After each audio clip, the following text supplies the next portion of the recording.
5 seconds from the 15 seconds? Well, you have to specify. So 1 second.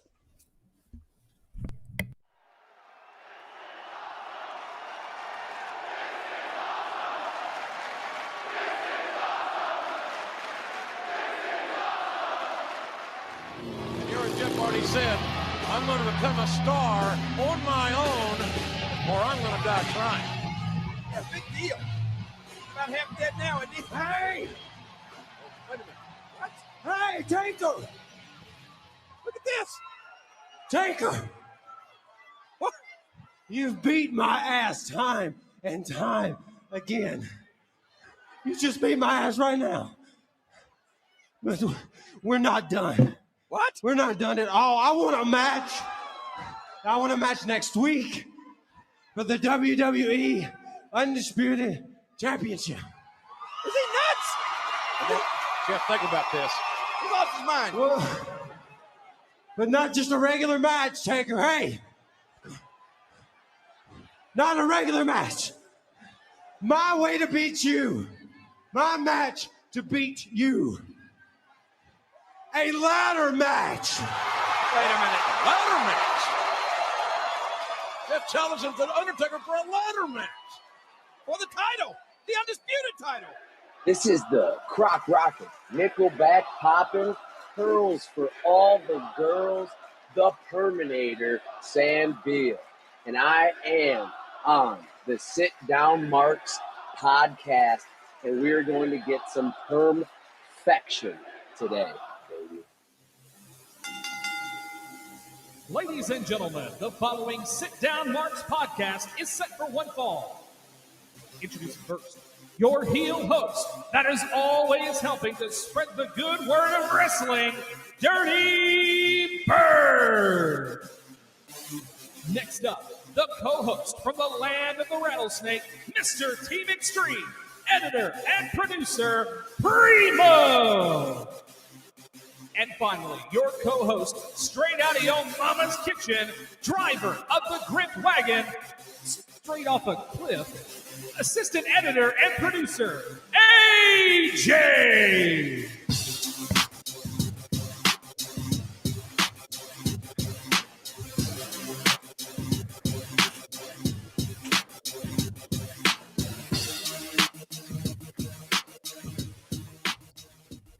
What's going on, people? Episode number 74 of the Sit Down Marks podcast. Gather around, man. We got a big time pod planned for you today. Me and the boys are here for you, AJ and Primo. Primo, by the way, brother, happy birthday, Lucha Daddy. Thank you. Yay. Thank you. Happy birthday. Double tray. 3-3. They all 3-3. You know, my favorite thing about that intro was when Jeff goes, "You've been beating my ass a lot lately." He says, "You just beat my ass right now." You just beat my ass. You just got done with having a match with him. Now I want a title shot after you beat my ass. Okay, sure. Get on here and shake my hand, boy. That's right. Yeah. Yeah, good stuff. We're going to be talking about that lately. Yeah, big pod today. I want to thank all the sponsors and everyone listening to all the podcast platforms out there, including Apple Podcasts, Spotify, Stitcher, Google, all those good ones. And as always, SportsWire Online Radio on Fridays, right before the Thomas Bryce Show and throughout the week. If you love us, if you hate us, if you kind of like us, if you don't like us, leave us a review on whatever platform you're listening to. Since we're talking about all these platforms. So Right. How you boys doing today, man? Feeling good? Lots of things going on in the wrestling world going to be talking about. Yeah. AJ, you had a poopy day, but we're going to fix that. You're not froze. No, I'm not Lying. frozen. I can see your finger. I thought that there was like a clock in the background. Like I don't have any No. clocks in my house. Yes, No no, clocks. I had a bad day, but I'm feeling good now. Feeling much, much better because I get to talk wrestling with the boys. That's right. For sure. Cheers anyone up. If they're Lucha Daddy, sane. did you party your ass off this past weekend for your Trey birthday? Lucha Daddy did not party his ass off. What did I even do? Eat a meatball sandwich, take a nap. You're old now, so hangovers last 2 days. Let's They see. rub your belly. Miss Primo made me some bang bang chicken for dinner and some I bet she did. some fried rice, and then she also made me some at the request of moi, because she is an excellent baker. She made some tres leches cupcakes for me. Oh, So, She's getting fancy. Delicioso. She has her own cake business, so she's pretty good at those and things. why have I not had any? I will grab them cakes. oh look See, at Let's that. just say, I grabbed them cakes a few times, at least twice. I got 2 kids, so Hey. There you go. Grab them cupcakes. that's right. Since you're off the. But no, for the birthday, I sound think bites. I just nerded out and sat at my computer all day and chilled. It sounds like a good birthday, actually. Yeah. Let's get this thing rolling, man. Let's see what the old jukebox has in store for us this week. Something good. Jukity box, is it good? Jukity box. I hope so. Oh, Don't let me down, Jukity box. Jukity box. This is a banger, actually.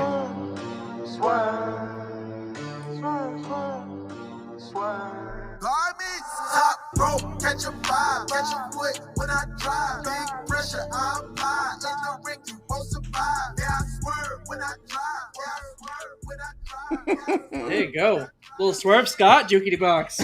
Yeah, nice. He's getting him and Keith Lee, AEW, current AEW Tag Team Champions. So you'll be hearing that a lot. So let's talk about that real fast. Okay, so when two guys join together, are y'all fans of them coming out to their own music, or do y'all like music that's been remixed together, or should they have like their own song, their own song? If they are an official like tag team, if they're declaring themselves an official tag team, such as Swerve in Our Glory, I would say a mashup or their own tag team song is fine. However, if they are just an odd pair that happens to be a tag team, individual songs is fine. See, I like the mashup tag team song or an entirely new one. Like if they're going to be like, I think Swerve and Keith Lee need their own tag team music now. They need it. I mean, they're champs. Like they're not just two people thrown together. Like give them their own. Yeah, tag team. it almost shows like a commitment. Yeah, like Sure, it's fine. yeah. It's temporary, so we're not even going to bother coming up with our own songs. Yeah, give them their own music.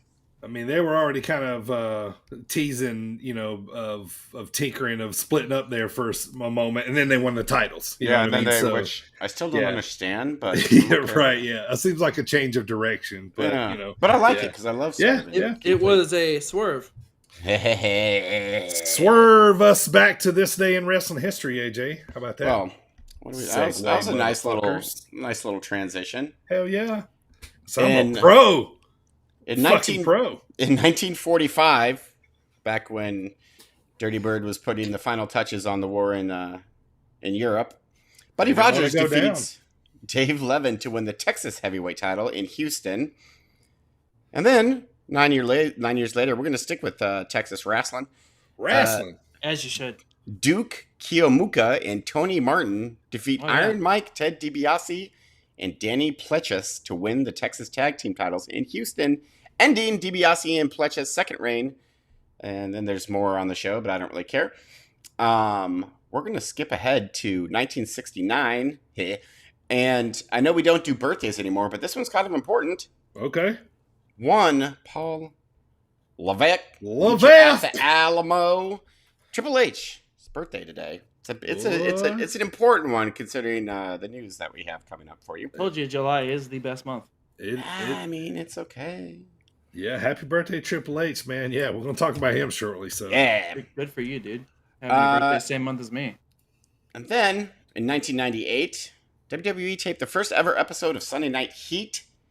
And it was the first time that Shane McMahon was ever Shane McMahon. Because before he was just like a commentator. Or, they never actually acknowledged that he was Shane McMahon. He was just Shane. He's just a guy. Yeah, just a guy. And then also... They started with the SpongeBob letters that you don't like. I love Heat though. I mean, we had a month of watching Heat. No, I like Heat too. I like Heat. It was great. It was like I was gonna say it was like pre-show before there was pre-show to pay-per-views. Yeah. We should do a month of Velocity. We should not do a month of Velocity.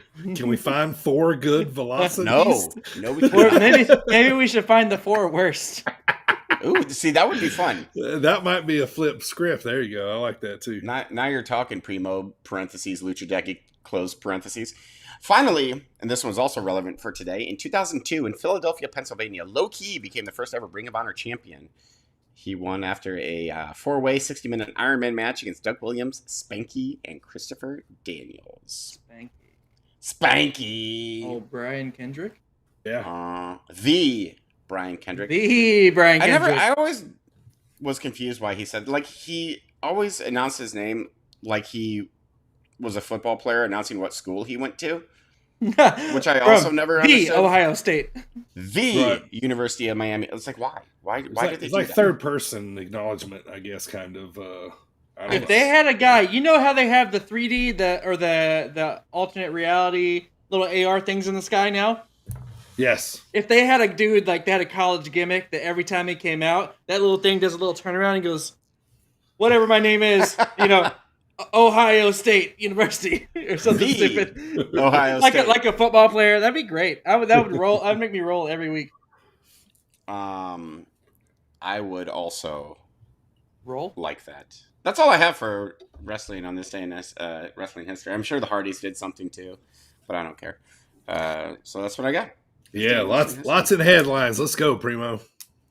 Yeah, look at this, AJ. We were talking about this pre-show.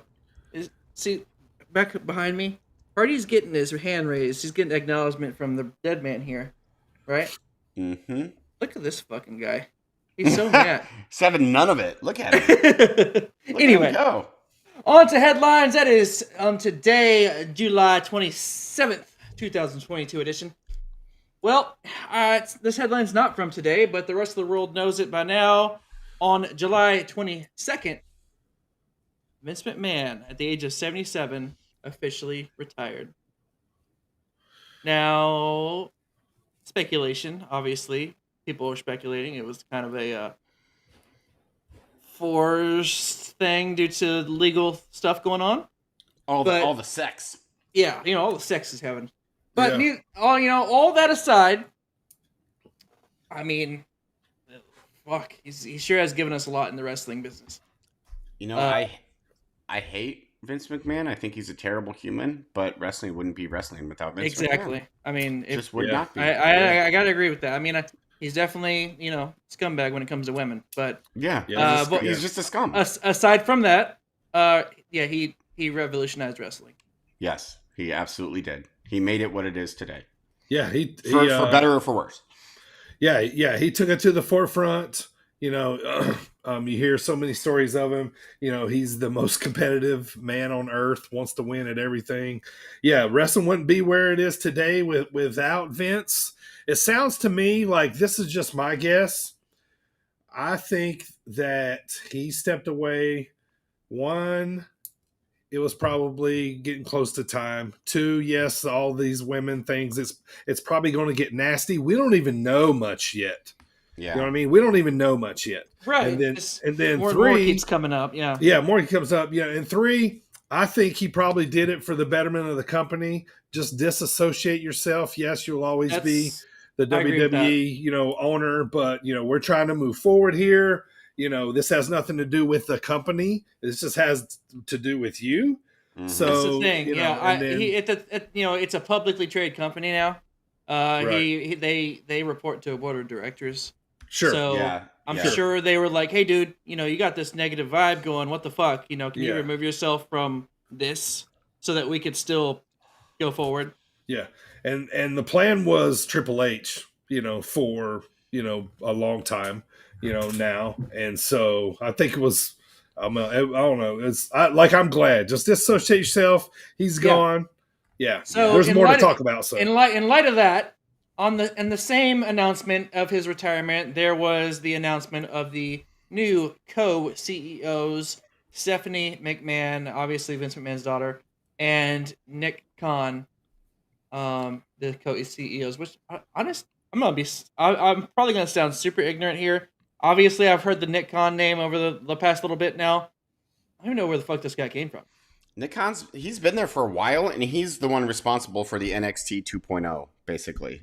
Such as it is. Like, a fan or not a fan, he's the one who basically undid all... I'm not a Nick Khan fan. I think he's Vince Russo 2.0. Yeah, he's been Vince's kind of like right-hand man for quite a while. CEO of the fucking company? Yeah, there's speculation that he may step down too, that Vince is gone. I hope so. I am not a fan of him.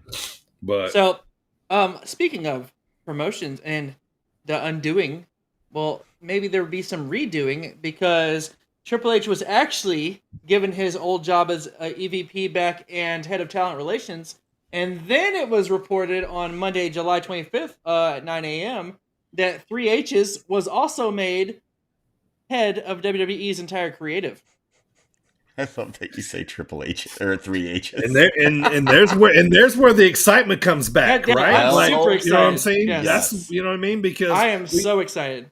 Yep. Yeah, and not just because of name, like we've already seen what he could do. You know, we were all into the NXT that he basically built and, you know, and loved. And this is like brand new, fresh excitement. I feel like this is exactly what they need. And I feel like Triple H is ready to fucking take on AEW. That's just the way I feel. I love it. Okay, love it. What do you think about this? Now that the game is on top of the game again, do you see anybody that was recently released or chose not to re-sign contract with WWE coming back due to Triple H being on top? Johnny Gargano. Sasha. Yeah, that's my guess too. Sasha, absolutely. Sasha, number one for me. Yeah. Yeah. Like there's certain people now under contract with the other company, but obviously. Yeah. Sure. Yeah. I mean, you've already heard a lot of mumblings that, you know, if Triple H been there. If Triple H been there, a lot of them wouldn't have wanted to leave or have gotten cut or whatever. How dope. I mean, thinking about that, like even if you're like in AEW now and not saying, you know, grass is always greener. But so say you're in AEW now and maybe things are going good, but then you're like, man, I really like WWE. I didn't necessarily want to leave. But then, and now Triple H is the head of creative, and you're like, shit, I would love to be there now. Yeah. Gives it a cooler factor now, right? Yeah, it really does. Like, it's not going to be pervy old man. Yeah. Fucking running everything. So, new excitement. Speaking of the future, we can see a new boom come out of this. Oh, absolutely. I hope so. Speaking of the future, via WrestleZone, WWE WrestleMania 40 will take place in Philadelphia. Philadelphia. Going to be a hot crowd, man. Going to be a hot crowd. We should be a part of it. I agree, man. Let me absolutely agree. Let's see here. Philadelphia is 149 miles from my house, which would take approximately... Well, we ain't driving. Like 2 hours. 2 hours, dude. Oh, if I'll drive it. You come here, you stay with Lucha Daddy, and then we just drive up to WrestleMania. How cool would that be? That would be cool. I'm in for that plan. Yeah. I ain't going to LA for This is a 2-year plan. So now it's going to be 40, you said, I will right? say, 40. I will say, I mean, I do still, if the Rumble is in Alamo Dome this coming year, then that might be a prospect too for me. Fuck Texas. I'm sick of Texas. That's all of the only date or location I think people talk about keeps popping up. It's just, I mean, they best be announcing it. We're getting close to 6 months away already. Yeah. They're announcing fucking WrestleManias of different years and not even Royal Rumble. Yeah, they're just skipping over it. So, Riddle has been deemed injured, therefore postponing the SummerSlam matchup with Seth freaking Rollins this coming weekend. However, now take this for a grain of salt. I'm not really a Meltzer follower, but Dave Meltzer has said now, if this means anything to you, he said that the decision was made to remove the match and that the injury isn't necessarily real. I didn't think it was a real injury, but I wasn't sure. But I don't understand why they're taking off one of the only matches that I know. That was going to be a fucking banger. Yeah. Yeah, it seemed a little worked, You know what I mean? But it was, I think, the one match that we're all kind of excited about because it's a kind of a toss-up. You know what I mean? Like, we don't really know who's going to win, but I think they got different plans for Seth now. Like what, though? What do you say, AJ? Two guys that what? Kind of hot right now, too? Yeah, and they're the two of the best workers in the company. The match was going to be fucking awesome. It was going to steal the show. Sure. And now we don't have it for reasons. Better be some good goddamn reasons. Speaking of people that are under contract with AEW, Tony Khan said this, said recently on Busted Open Radio, that's $10, Busted Open Radio, that Adam Cole and Malachi Black are under contract until 2027. Nice. Oh, I didn't realize they 5 years. Signed. What if Seth comes out next week and he's like, all right, boo-hoo, Riddle's hurt, I don't have a match, yada, yada. He's already complaining on Twitter. Yeah, I was going to say, he did tweet something. John Cena's music hits. I can see that. You know what I'm saying? Like I feel like they got some kind of plan or something like that. Like they're just not going to let Seth Rollins not be a part of Mania. Seth Rollins said on Twitter, for anyone who purchased a ticket to #SummerSlam hoping to see me in action, I apologize. I did everything I could over the last 6 months to earn my spot on the show, but some things are out of my control. Thank you for always singing my song. They'll hear you someday. They'll hear you someday. I hope that it turns out that Shinsuke Nakamura fills the spot for the match, just because I would love to see a Shinsuke Nakamura Seth Rollins match. That's what I'm hoping for. Plus, I have high hopes for Shinsuke now. Gunta. Ooh, that'd be cool. I like that match too. So, and finally in the headlines for July 27th edition. Good. This is a weird one. Not necessarily weird, but like kind of dumb. For Ric Flair's last match, he has guaranteed that he will be coming off the top rope at some point. However, he had to be talked out of doing a top rope dive to the outside by his daughter Charlotte. Is he trying to kill himself? He said he was going to do it, and she was like, "No, that's where I draw the line. No, fuck no." So yes, is he trying to go out in a blaze of glory here? Like, what's he doing? He's just trying to go out. I think like he's just going to go out hard. I mean, they asked him why he's doing it. He said, "Ego, money, and family," or something like that. Like, you know what I mean? But he's going to go hard because, I read the whole article today about Charlotte. Watching him at practice and, and being impressed and certain things that she said he could do and certain things he couldn't. So, but I'm glad it's a tag match. I'm glad it's not a one-on-one. Oh, yeah. That's smart. Get him gassed in like 30 seconds. Yeah, he can get all this stuff in and come back and take a break. And I mean, I still don't understand the inclusion of Jeff Jarrett, but whatever. I mean, the more reason to watch that card is the undercard. Like, it's awesome. Right? You know what I mean? Yeah. Like, I wouldn't even care about, like, you know what I mean? But, I mean, obviously. And that entire show is awesome. Yeah. And that is today in Wrestling Headlines, July 27th. All right. AJ, what you got for us today there, sir, in your beautiful, beautiful segment of the week? AJ's hat. Yeah, that's right. I said hat. Like hat on your head. Hat of the week.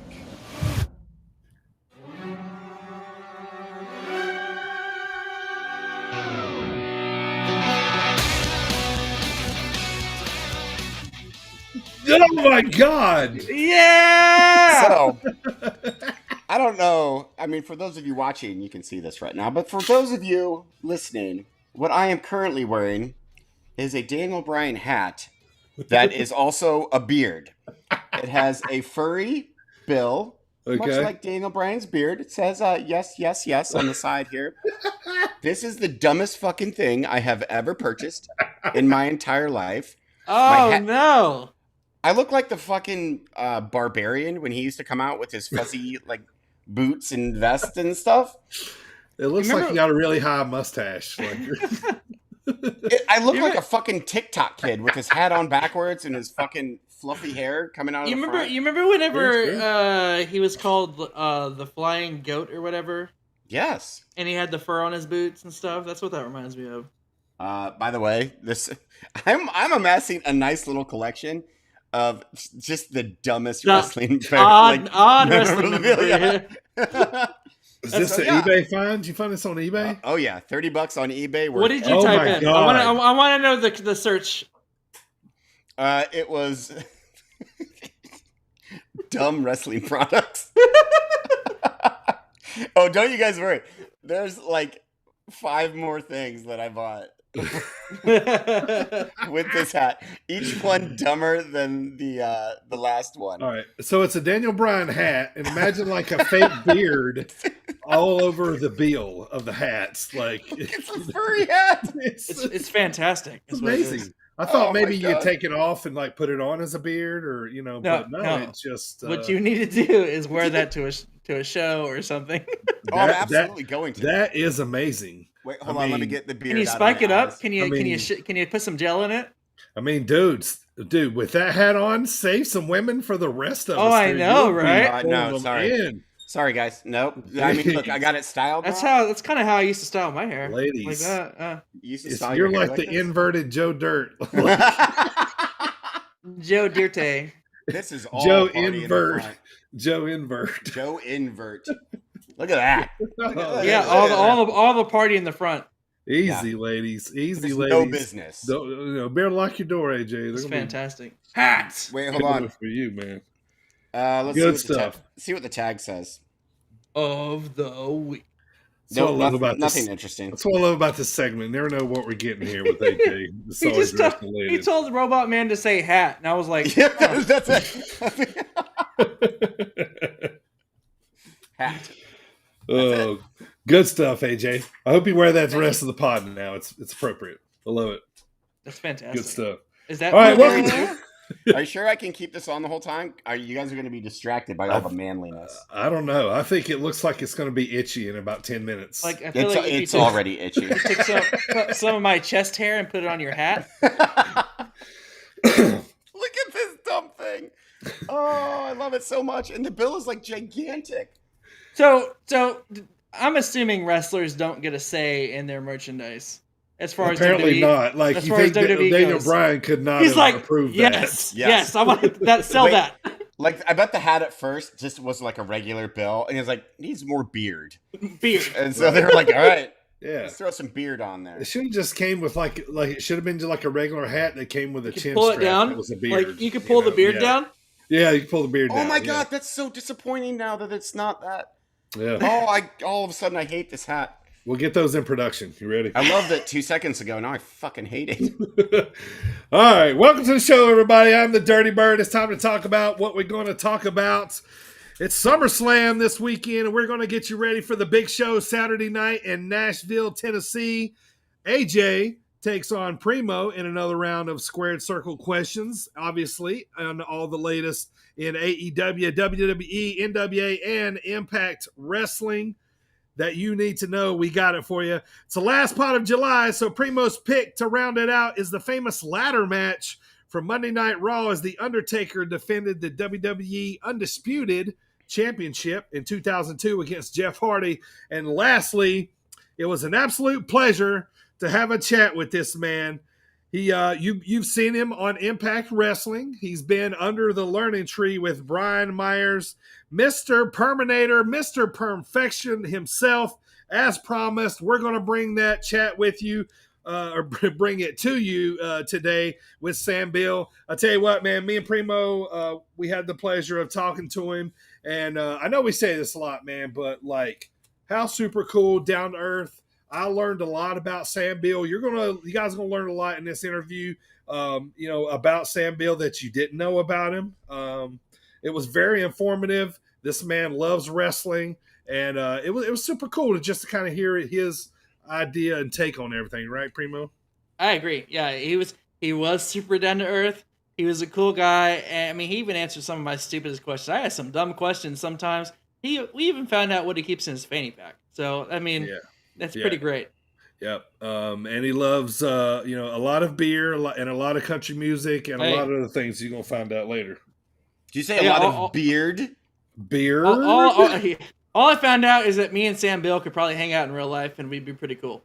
Because he likes a lot of the same things I do.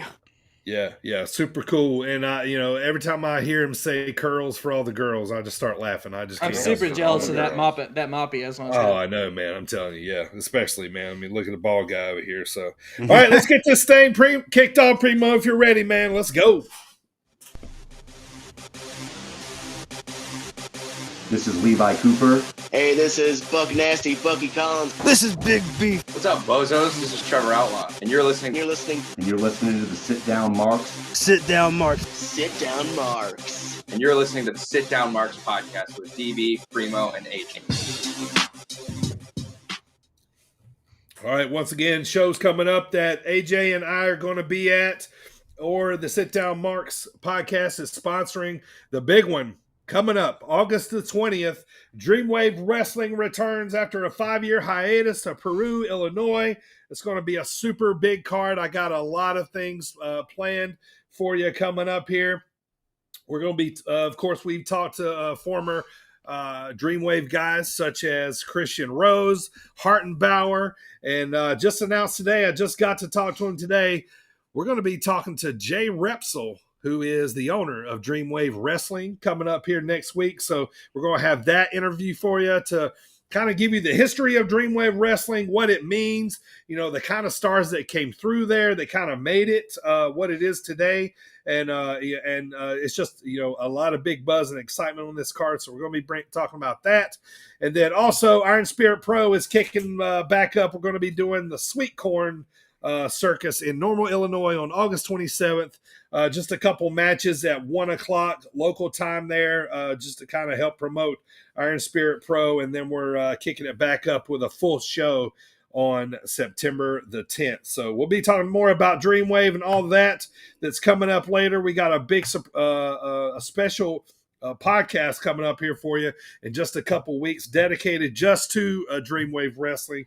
And so it's going a lot of fun things coming up. So let's get to what's happening in wrestling here, Primo. Kick us off with Impact and NWA.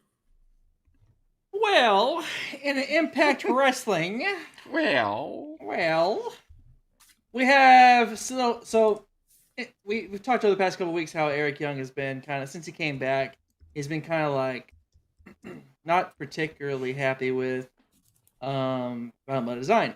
Well, he had this segment on this show. He's looking to cure the sickness from Violent by Design, and then he tells them if they revile the sickness as much as he does, then they need to go cure the sickness from Impact Wrestling. So they're not down with the sickness, is what you're saying? So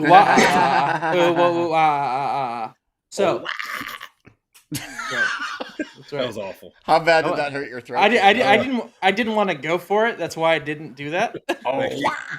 Yeah, nope, that hurt. Masha Slamovich defeated Madison Rayne. Yes. Love her. Yes, absolutely. Next week, Killer Kelly will be coming to make her Impact Zone debut. Hell yeah. Sami Callihan attacked Macklin backstage, but it backfired on him when Moose got in the mix, and then Moose and Macklin double teamed Sami until Sami did like the thing with his cell phone where you like pressed a button and then like the lights went out and then Sami Callihan disappeared. So and then Macklin's like, "Damn it, Moose!" Like it was Moose's fault, but it's not. Right. Yeah. He's like the cyber. Right. Right. I get that, but that's not how that works. I have a degree. I have a degree in this stuff. That's not how it works. You can't do that. Yeah. That is just false. And finally, Kushida will make his Impact in-ring debut next week as he will take on Rich Swann. The fans don't know because they don't know the secrets. I mean, y'all know that when he was on NXT, but yeah, we'll see what Impact. Back when he was Marty McFly. We'll see what Impact does with it. I mean, he's still gonna do the same time splitter shit. You know what I mean? Like time shitter. Time shitter shit. Shitter's full, dude. He looks like shitter's full. If you don't watch Impact Wrestling, it's enough to watch Impact Wrestling just to see Joe Doring's facial expressions every week. Like, they make me laugh, dude. He always looks like he ate a pile of shit when he comes out. Yes. He's got even during that segment where EY was talking to him, because Diener was the one talking, back to him, and Doring's just standing back there with his hands on his hips, not saying a damn word with his facial expressions. Just eating shit. Yeah. Listen, he's got a jaw full of shit. He's like, hilarious, man, hilarious. Like I can't help but look at him the whole time. Yeah, so funny. Moving on to NWA Power. NWA Power, we had Taya Valkyrie defeating Kylan King to become the #1 contender, and she will go on to face Camille at NWA 74 for the Women's Championship. I think that's in St. Louis. I think it is. It's like a two-day St. Louis in August. So it's a pretty big card there. The Commonwealth Connection defeated the Dirty Sexy Boys. Do y'all remember who the Dirty Sexy Boys are? No. It is JTG and Dirty Dingo. Dirty Dingo.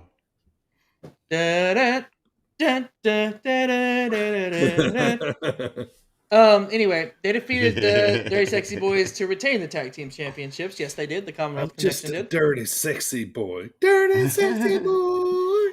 I ain't your dirty sexy boy. And in the main event, awful. Just the worst. Camille retained her title against Chelsea Green with a Matt Cardona in her corner. I like Chelsea Green. Yeah, I do too. She's putting everybody over, though. She lost to Billy Starks the other night, too, in a local show. And that is... Shut up. It is Impact and... What was the other show I do? NWA Power. I thought you were like stretching out the end. And I didn't think you forgot. Yeah. All right, AJ, roll us on into AEW. Well, first up, we have Dynamite. A couple of things worth talking about. One, yes, Darby Allin versus Brody King.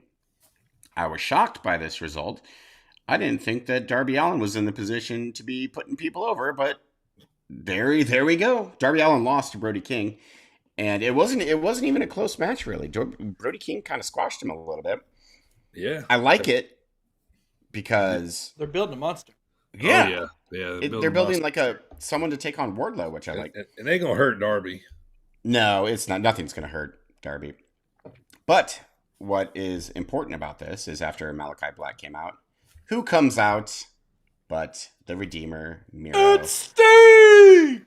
I love Miro returning. Oh my god! But, and I love face Miro more than heel Miro, even though heel Miro is heel Miro. I guess we were both right because Sting did come out, but then Miro came out. And they tease some sort of pairing between Darby Allin, Sting, and Miro against the House of Black, which, okay. Yes, please. Miro and Darby have lots of history. Yeah. I said that. Yeah. I love that. I love that. Thing that was said. It was a thing that was said. Miro on my TV is good. Yes. Oh, yeah. The Redeemer. Love it. What else did I want to talk about? I can't wait till he has a belt again one day, though. It's going to be awesome. Yes. And I think the next belt he's going to have is going to be the AEW. Probably a leather one for his dress pants. So, which one do you think? Mid-Atlantic or the All-Atlantic or the... That one. Or the TNT? Yeah, it'll be All-Atlantic. That one. The All-Atlantic or whatever it's called. Yeah. Intergalactic. Planetary. Planetary Intergalactic. That's a little Beastie Boys reference for you guys. I'll stir-fry you in my wok. We have a return. Sabotage. Followed by just a bizarre booking decision. So Jungle Boy comes back. Yeah. Awesome. Oh yeah. Awesome. Huge pop. Huge pop. And the recently turned heel Luchasaurus, apparently not a heel at all. It was all a swerve, even though he attacked all the baby faces. Oh my! I hated this. I love that Jungle Boy came back. Yeah. And I look forward to Jungle Boy and Christian Cage feuding. We only got Darkosaurus for like 2 weeks. Darkosaurus. I know. Now it's just like, hey, just kidding. No, I hope he's swerving Jungle Boy so they can really attack him. Yeah, I was gonna say it could be a plant. Could be a granny plant. So. Because this annoyed me to fucking tears. I was like, what are you doing? I was like, you can't just be like you got a new entrance and everything. That's money. Yeah. And now you're just gonna be like, All that fire pyro they wasted on you. So up next we have Ricky Starks versus Cole Carter. The only reason I want to mention this is because Ricky Starks is so fucking awesome, and he mimics Danhausen, which made me laugh. Yeah, Danhausen. So let me funny. say this too. He actually did a really good impression. Yes, He did. Only thing I thought was funny about that was while Jungle Boy was chasing Christian, they played his music in the background for like 2 minutes. Yeah. So he's chasing him, and it's like, and it's just him chasing through the arena, like, you know. In order for Jungle Boy to really get to the next level, they're gonna have to give him a new music and a new name. No one. How are you gonna take like a world champion serious if his name is fucking? I was thinking Jungle that Boy? like when he came out for the return, I was like, oh, it's Jungle Boy's music, but like, yeah, I'm not like threatened by that music. No. Or the name Jungle Boy. Like I like the music. It's happy, but I don't like it. It's not. It doesn't threaten me. No, it's not main event music. The other thing I was going to say is Taz said that Ricky Starks is now officially the longest reigning FTW champion ever. Really? He held it longer than anybody in ECW. So what he said. Can he lose it to Danhausen now, so that way he can do something different? Yes. True.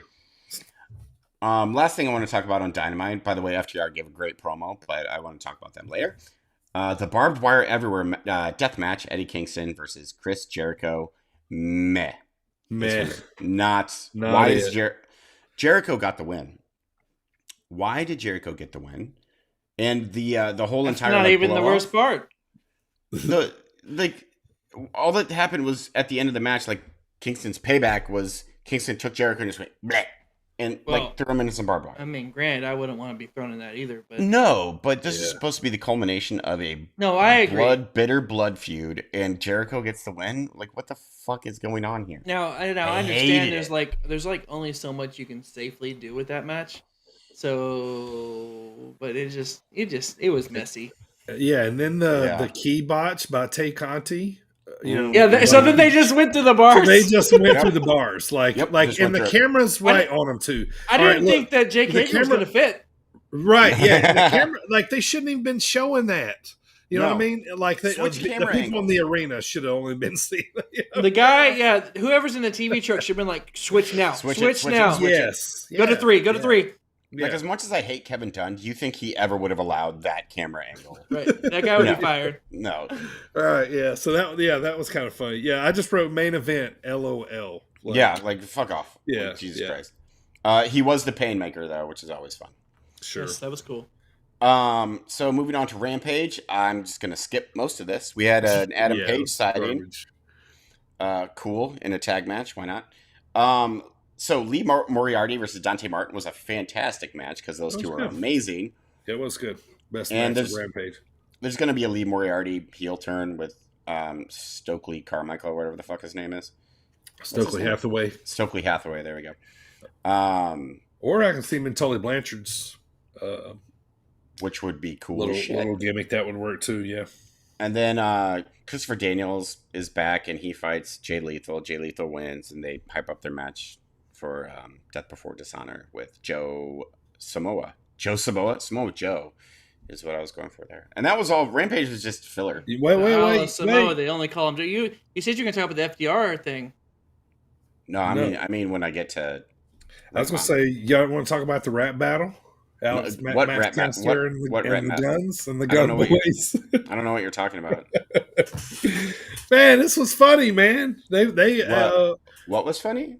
Max Caster and Billy Gunn's Billy Gunn's son. They had the rap battle. They had a rap battle? Yeah, on Rampage. You must have missed that. Yeah, you must have missed that. I bet you did. What happened during it? Well, I mean, they were just basically just cracking on each other. He was calling them ass boys, yada yada. And but I don't know. What I thought was the funniest one is he told Max Caster that John Cena wants his gimmick back.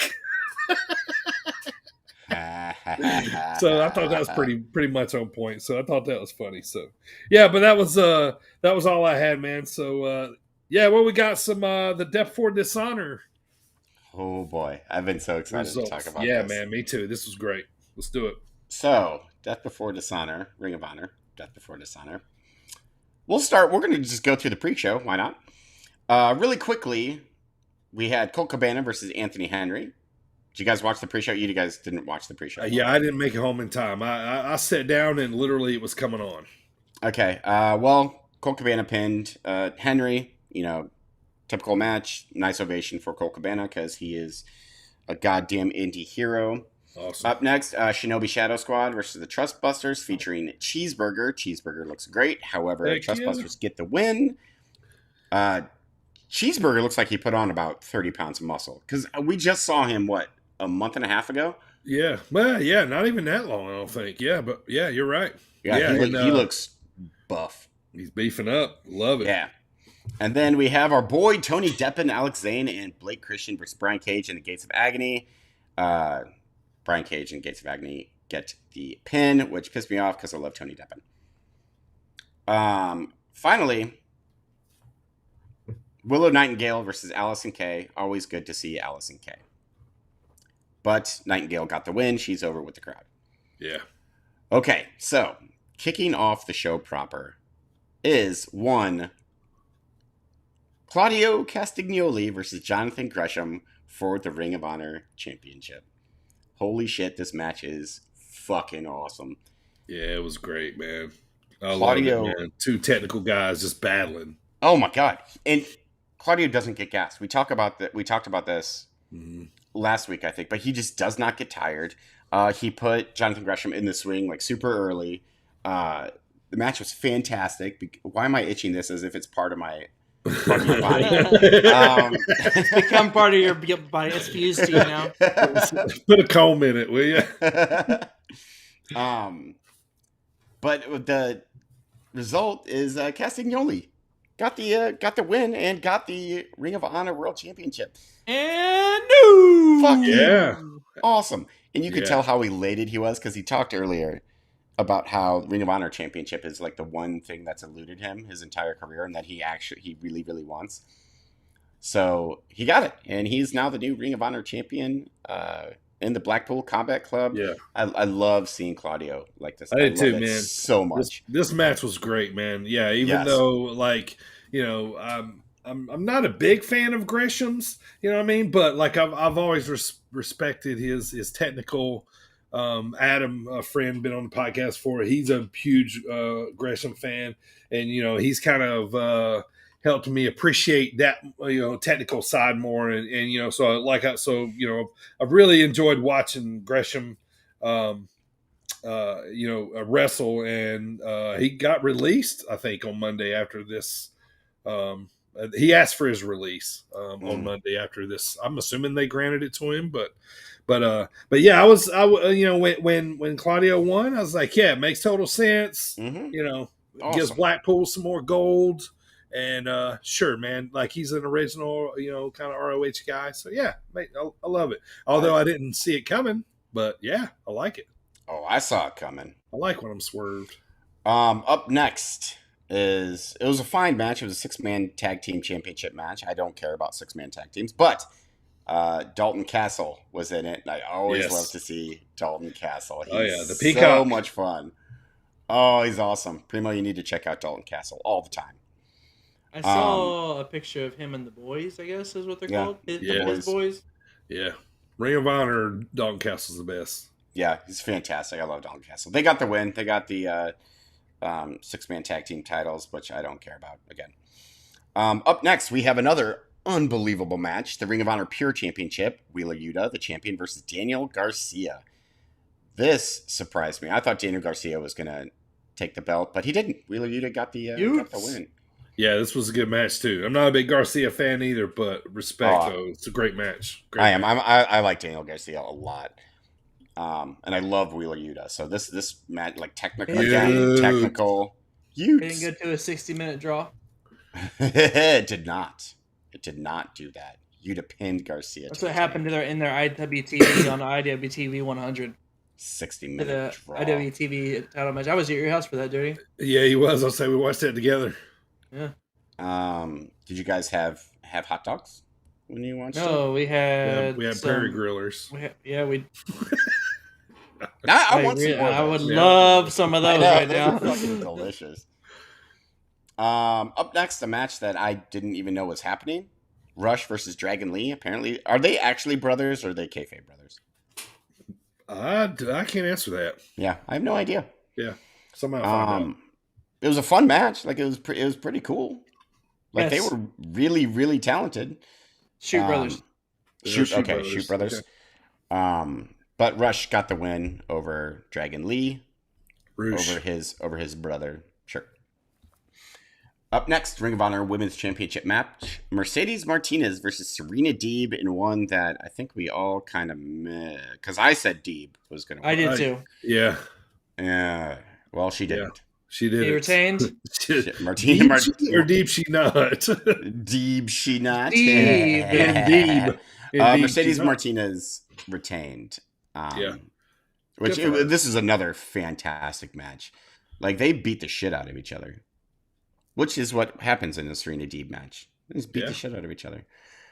Another fantastic match: Samoa Joe versus Jay Lethal for the Ring of Honor Television Championship. By the way, every Ring of Honor Championship was defended. Yep. On this pay-per-view. Yeah. This is my second favorite match of the night, just because I love both these guys and fucking Jay's. I love Jay. So this is actually my third favorite match. Yeah, I like this. Like I wouldn't think that the Ring of Honor Championship match could be topped as my favorite match of the night, but it was actually second, which is we'll get to that. It was a good match. Joe submitted Jay Lethal to win. There was no outside interference, which surprised me. Mm-hmm. I mean, there was, but it didn't matter because Samoa Joe's fucking awesome. And I like that Joe's using the Muscle Buster again because he should, because it's a safe ass move and he should always use it. Right. Like he really should. Okay, so this brings me to not only was this match of the night, this is match of the year contender. 2 out of 3 falls for the Ring of Honor Tag Team Championship. FTR versus the Briscoes. Holy fucking shit. I could watch this match back to back to back to back. I watched it 3 times. Oh man, it was so good. Like every FTR match I'm watching lately, like when it's over, I'm like disappointed. No, but it was just amazing. It's that good. Yeah. After I watched this, I was like, is FTR the best tag team of all time? Man, they are gotta be starting to get in the talk, man. They're so good. They're so technical. They're entertaining. They draw you in. You know what I mean? They're old. They're just new school enough. You know what I mean? To drag you in. You know what I mean? And when you look at them, they're a retro tag team.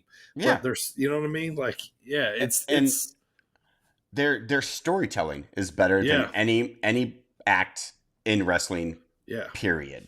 Yeah. Unbelievable. I remember my dad used to say, and this was, he saw FTR in NXT. Okay. That was all he saw. You know what I mean? Okay. So before he died. And he used to talk about, man, these guys are like, he would say, they work like the Midnight Express. He's like, they hot tag, like the Rock and Roll Express. You know what I mean? He goes, you can, like, he would always say, you could tell they've done their homework, on legendary tag teams, because like, like they just know how to work it. Like it was, they're just amazing, dude. Like, holy cow. Like how big have they gotten since leaving WWE? It's amazing. They're the best tag team in the world.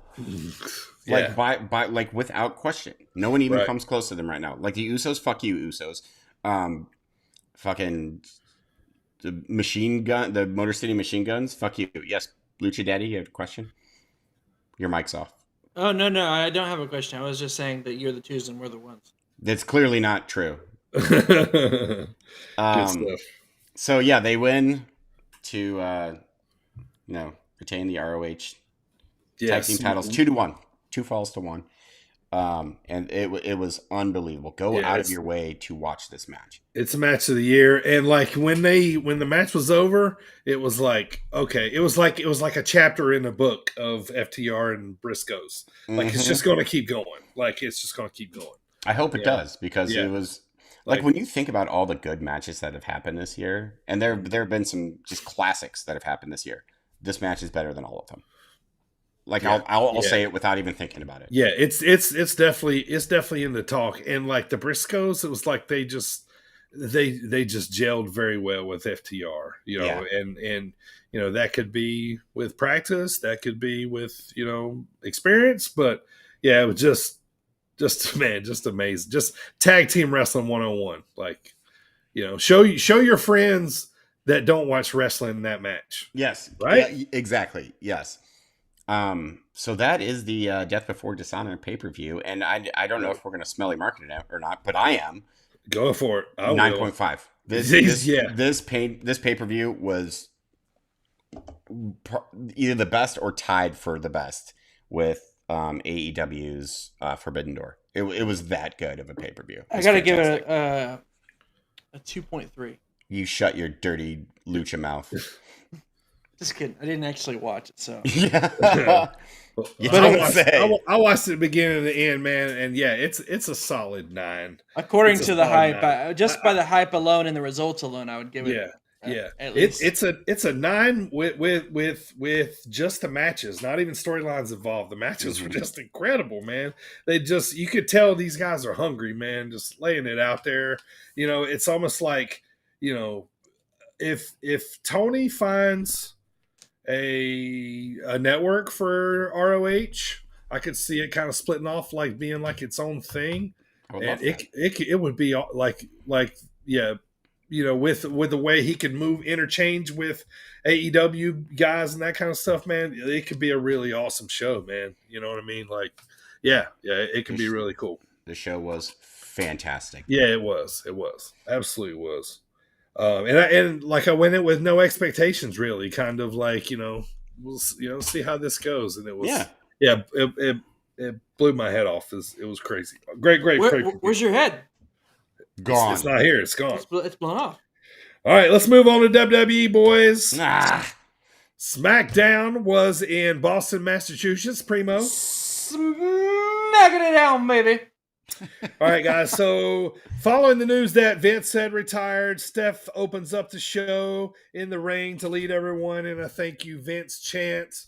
We're going to take this thing on forever. Yeah, it was a little, you know, kind of like give Vince his thing, you know, kind of deal. So, yeah, so that was kind of the way they led off the show. Next couple notes here. So, Ludwig beats Shinsuke. Sorry, AJ. In the rematch with help from Gonta. But Gonta chops Ludwig post-match anyway. Gunther is the first, you know, like basically just chops him down when you think he's, you know, what's funny, it's funny about that is because he was like, "It's okay, buddy. I'm just going to pat you on the back." And he's like, "Psych! Yeah. Boom!" Yeah, like, you like that? I'll slap you again.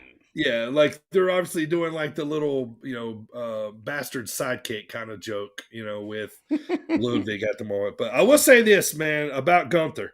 I think he's the only person so far that can wear that version of the IC title around his belt, and it looks good.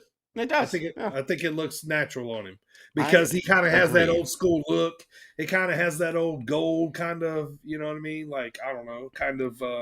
I don't know, it's a little bit of a throwback kind of belt looking, you know. But I think it looks good on though. You know what I really like about it is that he wears it. He doesn't put it around his neck like he's cool or like sling it over his shoulder. Like he actually, it's like he has respect for it. You know? Sure. Yeah. I love that. Yeah. Back when I used to hate Roman, you know, when like everybody else did, that was like my one thing about Roman because he would wear it. And then he started hanging it. And then I didn't like that, you know, after that. But he kind of changed his gimmick there. But Corbin and McAfee continue their feud. So does the Viking Raiders in New Day. So nothing new there. Funny spot. Sheamus has been coming out with this wooden shillelagh. That's so stupid. Does he think he's Finley? Drew, yeah. So Drew chopped it in half with his sword. Angela? Yeah. So that was kind of funny. They are wrestling next week, and the winner of that gets to wrestle the champion at Clash of the Castle. But shocker, it's already been announced that Drew's facing the winner at Clash of the Castle. So they messed up there. Main event. Usos and Theory. Are they the ones, Primo? We the ones. You the twos. We the ones. Sorry, I was looking. Pursue the twos and we the ones. Slow jerk. No, that button got shuffled around a little bit. All right, back on it. All right, Yeah. So they wrestle the Prophets and Madcap Moss. But basically, what happens is late in the match, Theory gets out his Money in the Bank suitcase. He hits Madcap with it. Brock's music hits. He comes out and F5's Theory and then beats him up and then F5's him on top of the Money in the Bank briefcase. And then he F5's him again. Brings him briefcase. And that was it. That's all you get. Brock smiles at the camera as the show goes off. So there's your SmackDown. Hey, you guys want to hear my Jay Cutler impression? I mean, neither of you are Jay Bears. Cutler, the football player? Yeah, like neither of you are Bears fans, but you want to hear my Jay Cutler impression? Sure, since we're talking about football, sure. Don't care. I don't care. Like that was Jay Cutler. Like someone said something to him in a press conference. That's all he did. He went, "Don't care." So that's my feeling. Like that's my feeling towards everything that happened. No shot there. Who's there? Didn't they have a backstage? Oh, was that on SmackDown or Raw? I guess it was on Raw. Go ahead. Continue. All right, so Raw was at MSG. This was the go home Raw for SummerSlam. So right off the bat, Roman enters and he lets Paul talk. Paul says, just acknowledge me. That's right. He talks about kind of everything that's coming up this weekend.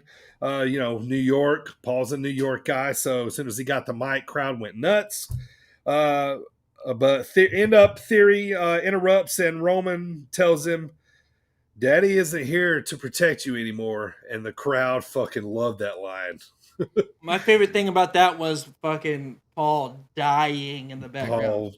Was dying in the background. Yeah, so that was kind of funny. Funny line there. Of course, he's referring to Vince leaving, and then Theory Who's your daddy? Theory ends up mixing it up with Jey Uso as the bloodline kind of goes to leave the ring. Wait, but yeah, go ahead.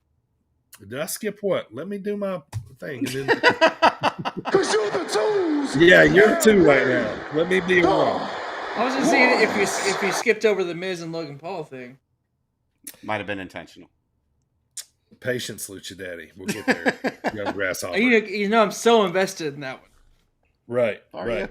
He must be. He's asking when we're going to talk I know. about He's it. like Logan Paul. No, the only Fucking reason Mark. I do want to talk about it is because for once they opened a show with something like that, a brawl or something, rather than a promo. Well, Hey, let's just get I to it. wanna Since talk you're so about Logan antsy. Paul. We'll jump to it. Logan Paul hosts Impulsive, which is like his YouTube. That's at the end of the show. Some show, whatever. Yeah. Okay. Well, whatever it was at the beginning of the show, I didn't think was important enough to talk about. Because I don't have any notes on that. That was all I got. was the show, and Maurice was on it. Miz and Ciampa attack Logan, and they basically leave him lying. He does his finisher on him, leaves him. That's what I got. What do you got for it, Primo? No, I said finisher. What I said was, first of all, his finisher. The Miz's finisher? Yeah, I couldn't think of the name. Skull crushing finale. Skull crushing finale. Yeah. Put some respect on the Miz. Also, no, it was just cool that they opened it up with a brawl rather than opening up to a promo immediately. Wait, I'm sorry. What was Logan Paul's talk show called? Impulsive. By the way, it looked like he was throwing some Who punches. was the brawl between The two people you just spoke about. Logan and Miz? Yeah. And you're pumped up that they led off with a fight between them two. No, I'm pumped off. I'm confused. I am too. No, I'm only pumped that they did us a different direction to begin the show. But it was a terrible direction. Okay, y'all are missing the point. I think you're an inside Logan Mark. Fuck the characters. I don't care who the characters are. It could have been Dewdrop and fucking Carmella, but they started with a brawl in the beginning of the show, and that was cool. That sounds like something a Logan Paul fan would say. Just gonna throw that out there. I hate Logan. Okay. I thought, did you guys, I don't know if you guys knew this or not, but the camera caught Brett Lauderdale in the crowd, who is the owner of GCW. No, I didn't see that at all. Yeah, I thought that was kind of funny. They were in New York, and I saw somebody on Squared Circle. Because a lot of times during Squared Circle, or if I'm watching Raw live or a pay-per-view live, I'll hop into the live chats on there and see what people are saying. Mm-hmm. And somebody goes, I'm pretty sure they're in New York. I'm pretty sure I just saw Eddie Kingston in the crowd. But the funny thing about this, though, is Theory was on the whole first hour of Raw. Between talking, the segment with Roman, he had a little thing mixed up with Drew. You know, they were in a tag match, but he was literally on the whole first hour. You know? And then also tonight was the Rey Mysterio celebration night. He got beat up by the Judgment Day. They got the win first, though.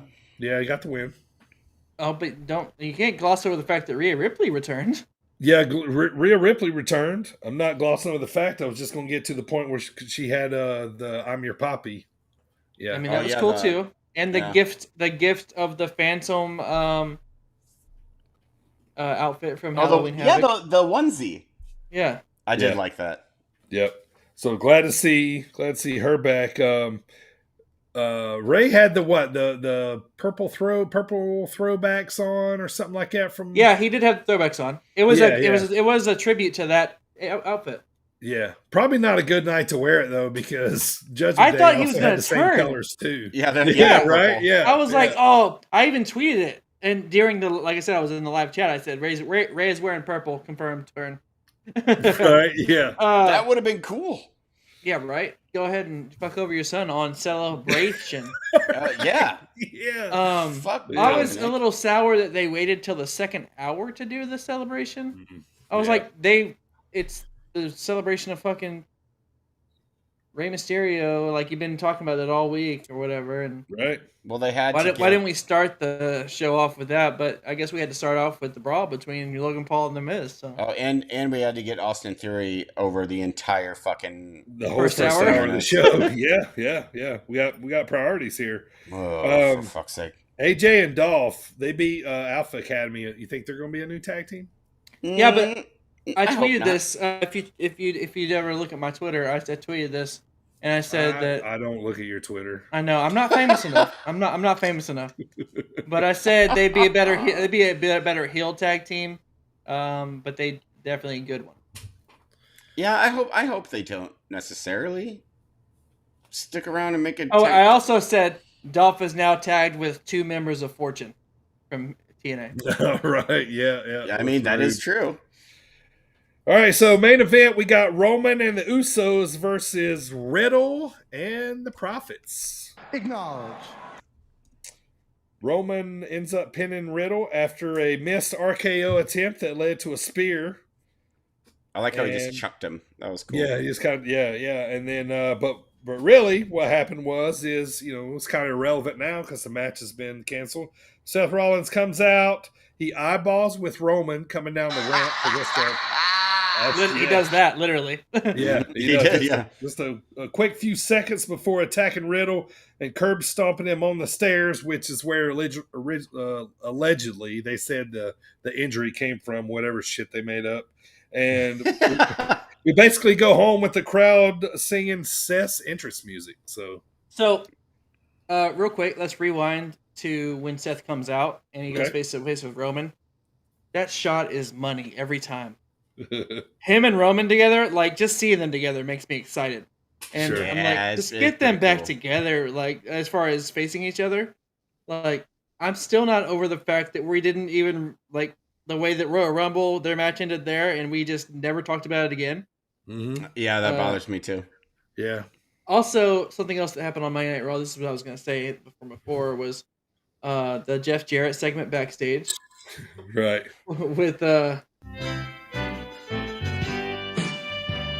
Oh, it's so bad. JEFFJARRET. What's funny is on Friday Night SmackDown, Pat McAfee was trying to do that, and then he was like trying to do it with Tennessee too, but he fucked it up. Ain't not great. TEEEESSEE. But so anyway, what I thought was funny was the backstage segment with the Profits and the Usos, where Jeff Jarrett comes over and they're like, and they started to do the "We the Ones" thing, and Jarrett was like, he was like basically treating like to their children, and then he walks away, and then the Usos are still like, "We're the ones." Yeah, he's like, he told you. Yeah. Oh yeah. I like comedy sometimes. Yeah, I do too. So I don't know, man. We'll see how this thing goes. But all right, moving on to NXT. Couple notes. Zoe Starks, pronouns pal. Pronouns pal. She's returned. Obviously, she won the Battle Royal last week. But her, Cora Jade, Mandy, they're all jawing at each other to start the show, which will end up leading to more later on down the line. And then our boy Grayson Waller. Grayson Waller. Yeah, he beat your boy Wesley with the help from Trick Daddy. Yeah. Trick Daddy hit him with the 1-2 boxing gloves. He was like Trick Willie. He was a granny plant in the front row. Yes, the granny plant. Yeah, he was a granny plant with the boxing gloves on. The crowd doesn't know. And knocked out Wes. Yeah, man. Okay. Cool. Did Trick Daddy wink after being a granny plant? Which you're like, no. Well, then he didn't. He did get in the ring with his boxing gloves, though. Yeah. So that was kind of funny. So obviously we got a little storyline starting there. Roxanne Perez returns. She's back to kind of avenge Cora and all that kind of little thing that they got going on. But next up, the best thing about NXT, Chase U is back on NXT. What we have right now is a teachable moment. Glad to see them back. Yeah, I was excited to see them back on. He lost to Giovanni Vinci, sadly, but they're back on TV, so that's good stuff.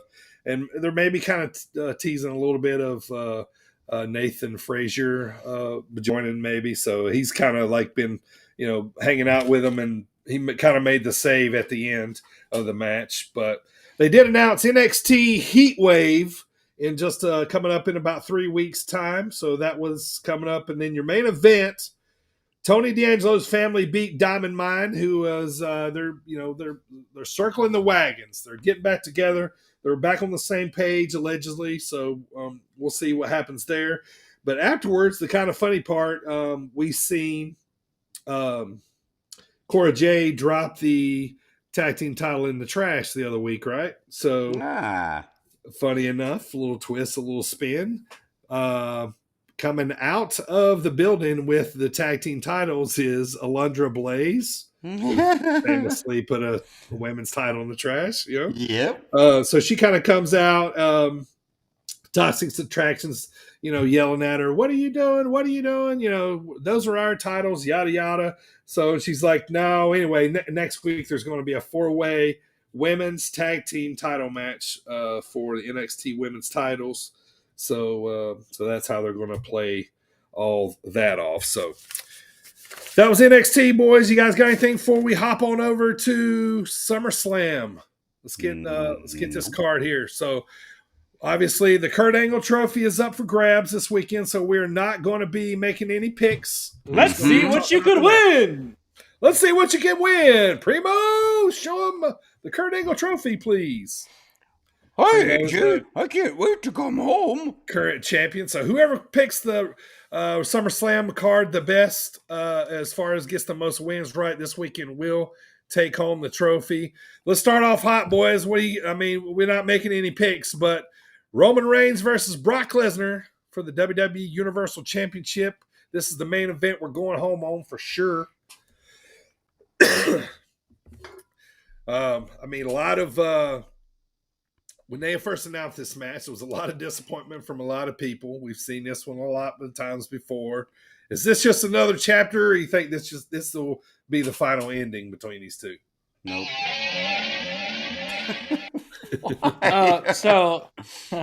I think regardless of what happens, I saw an article where Roman said, "I hope this is the last time I ever face Brock." It won't be though. Right. Well, actually, I don't know. Now that Vince is gone. Yeah. That changed the whole game now. So. Yeah. WWE SmackDown Women's Championship. We got the champion Liv Morgan, who is a brand new champion, basically still fresh from Money in the Bank. She's putting the title back up against Ronda. Now, they could do two things here. Put the belt back on Ronda, make Liv look like a transitional kind of a joke, fluke kind of champion, or they can really make Liv to another level by letting her beat Ronda here. You guys agree? Please. Yes, please. There could be some schmozzy there too. I don't see. So I love Liv. We know this. This isn't news. But I don't see them letting Liv beat Ronda clean. Schmozzy schmoz it is. I also saw a rumor not too long ago that somebody that me and AJ has been waiting for to return is set to return maybe for SummerSlam. I hope so. And Charlotte too. So Bailey or Charlotte, either. I didn't speak about Charlotte. No, I did not. Well, I know you. I know. I'm just kidding. I said Charlotte's coming back too. So what day is the Ric Flair thing? Sunday.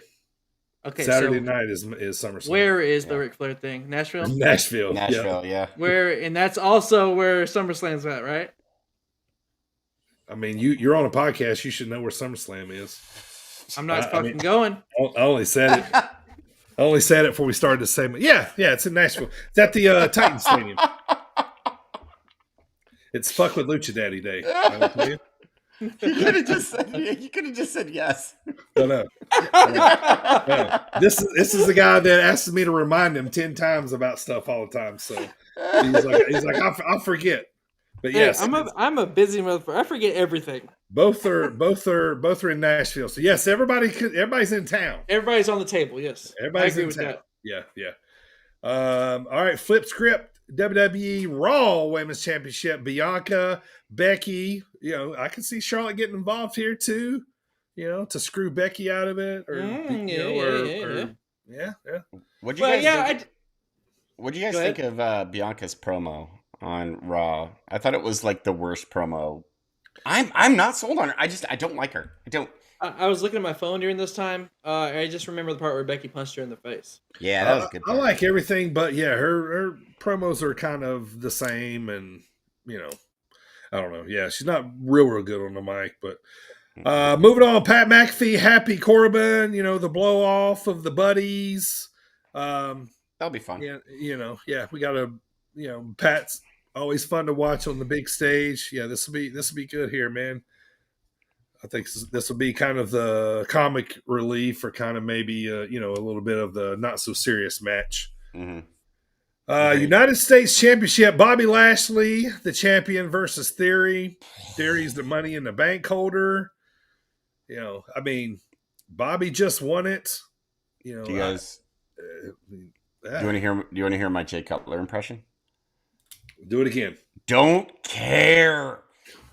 Theory, though, if he loses this match, and then it kind of gives him he's the Money in the Bank winner, could be possible champion one day. So this wouldn't be good. I don't know how they're going to do that one. But we'll see. All right. So what I think is going to be match of the night right here. WWE Tag Team Championship. The Usos, Jay and Jimmy. We the ones. And we the ones. I need to get another one that's we want the smoke. Yes, yep. We gotta get that one for the Profits versus the Profits. Not if they lose. Oh, Double J is So is that the thing? If they lose, they don't get a soundbite. They don't get sound bites. No, we don't give sound bites to losers. He's the guest referee. They're going to put on a show here, man. I'm thinking, Usos had the belts for a while. Profits are hungry. Double J is inexplicably involved. Sure, yeah. I hope that Double J doesn't ruin the match, which I feel like he might. Because you're right. I think it's going to be match of the night as well. Yeah, I think it's going to be good. I don't know. Double J there. All right. The match that Primo is certainly most pumped about, Logan Paul versus The Miz. Awesome! There's our celebrity. Well, I guess he's not a celebrity now. He's signed, so not really celebrity match. Brand new guy coming in with one of the best heels in the business. Hopefully it tells a good story. He might have to go through a lot of boos. Where's Bad Bunny when you need him? Let me get my beard out of my eyes right now. Hit that Bad Bunny music. Seriously, I would love to see Bad Bunny instead of fucking Logan Paul. The Mysterios versus the Judgment Day with Rhea Ripley. Oh God, just be over with. Let's move on to something else for these guys here. How many times we gotta see this? Yeah, I know it. I guess is this when somebody's gonna finally turn? I guess so. Maybe this is when they finally get Dominic or something.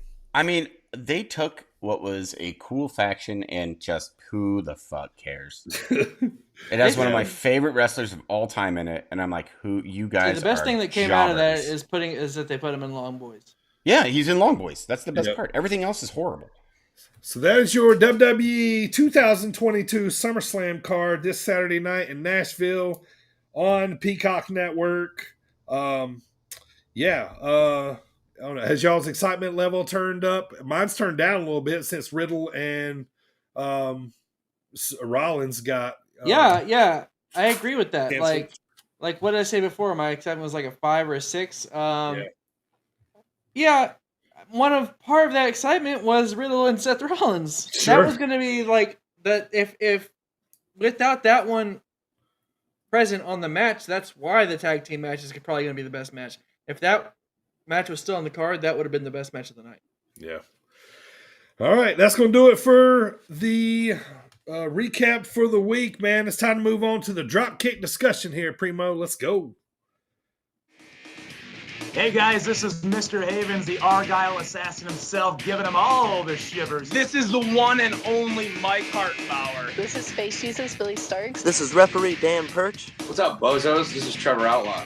You can address me as yours rudely. And you're listening to the Sit Down Marks podcast. You guys are listening to Sit Down Marks podcast. You're listening to Sit Down Marks podcast. Come celebrate pro wrestling right here on the Sit Down Marks podcast. With DB, Primo, and AJ. With DB, Primo, and AJ. With Primo, DB, and AJ. And you're listening to DB, Primo, AJ here on the Sit Down Marks podcast, the best podcast for professional wrestling. All right, this whole month of July, we've been going through Primo's picks of some of his favorite matches for various reasons or matches he just loves to watch. And this one was no different, coming right down. This is the last one of the month before we're moving on to AJ's favorite Intercontinental title matches that we'll be reviewing for the month of August. But the last one here for July, Primo has set us up with Undertaker versus Jeff Hardy from Raw 2002. Take it away, Primo. So, this Lucha Daddy. Lucha Daddy says, this is, like Dirty said, this is from WWE Raw 2002. It's a ladder match for the Undisputed Championship between Undertaker and Jeff Hardy. It was on July 1st, 2002. It was the first Raw since Vince McMahon gave the famous ruthless aggression speech. Ruthless aggression. So he had just recently given the ruthless aggression speech. Jeff Hardy was seen as the obvious underdog here, as he was set to take on the Dead Man for the Undisputed Championship in the ladder match. I used to love... I'm just getting straight into it here, boys. Yeah. I used to love when Jeff came out with the glow paint under the black light. It looked cool. It looks super cool. Indifferent. Jeff comes out for his entrance and immediately plays mind games with Taker by acting like he was going to sit on the Undertaker's bike. Once Taker was suckered to the outside, Jeff ran into the ring, then dropkicked the ringside ladder into the dead man's face to begin the match. Jeff goes extreme early, grabs a chair right after he hits him with that ladder. He grabs a chair and swings for the fences with a steel chair. Undertaker quickly regains control though and starts battering Hardy all around the outside of the ring there towards the front ramp, against the barricade, and against that chair and ladder. The whole story of the match really is that they're telling that the ladder match is Jeff Hardy's playground, and Undertaker's never been in a ladder match before up to this point. And so basically they're saying if ever Jeff Hardy had a chance to win, it would be in this situation. Aw. This is before main event Jeff Hardy. This is the start of main event Jeff Hardy. Right. So Big Evil goes to the outside again, ragdolls Hardy around the commentator's table, and the ring announce area before throwing him back in the ring. The apron leg drop onto the ladder, like where he had Jeff Hardy like sandwiched in between the ladder, and then he did his usual apron leg drop. That had to hurt both of them. Oh, for sure. Jeff is able to mount like 2 moves of offense, and then he hits Whisper in the Wind. Shortly after that is one of my favorite spots of the entire match, when Jeff is able to fight back. He goes Taker to the outside, kicks him in the nuts, runs back in the ring, and then he uses that ladder rope combination to springboard to do a front flip over the top rope. Yeah, I love that. That was smooth. It was so sweet. Smooth. It actually looked like the ladder like provided him some Right. spring too. I was like, very good. What's funny about that spot is they had, from the previous spot where Taker did the leg drop, the ladder was already set up like that, and then Taker like picked the ladder up, and it's almost like they weren't supposed to because Jeff put it back. And because Jeff was probably let Jeff call a lot of the like logistics of the ladder parts, because he just So, after he does the springboard ladder, then Jeff goes and grabs the bigger ladder, which usually happens. It happens every ladder match. They go under the ring, grab the bigger ladder that can actually reach the championship, and then he starts to climb the ladder, but is interrupted by an attempted last ride that is countered by Hurricane Rana. It's funny seeing Undertaker bump to a Hurricane Rana. Then Jeff climbs again, and Taker stops him with a chair shot to the back. Undertaker goes for a last ride again, but when he does, Hardy leans back, he grabs the chair from behind over his head, comes back, hits the dead man with a chair, and is able to escape long enough to grab that chair again and knock the absolute dog shit out of the Undertaker. Absolutely. That was stiff. At this point, 12-year-old Primo and Jim Ross are both losing their fucking minds as Jeff begins to climb again. He is once again interrupted by Big Evil, who delivers a choke slam from the top of the ladder, and he goes ahead and grabs that Undisputed Championship while he's up there. However, Undertaker said that Jeff Hardy wouldn't be able to stand anymore. That was a declaration that he made before the match. As Taker starts up his motorcycle, he notices Jeff is beginning to stand up, so he gets in the ring and successfully hits Hardy with the last ride, which I want to say, he never hit him, besides the choke slam, he didn't hit him with any other finishing moves throughout the whole match.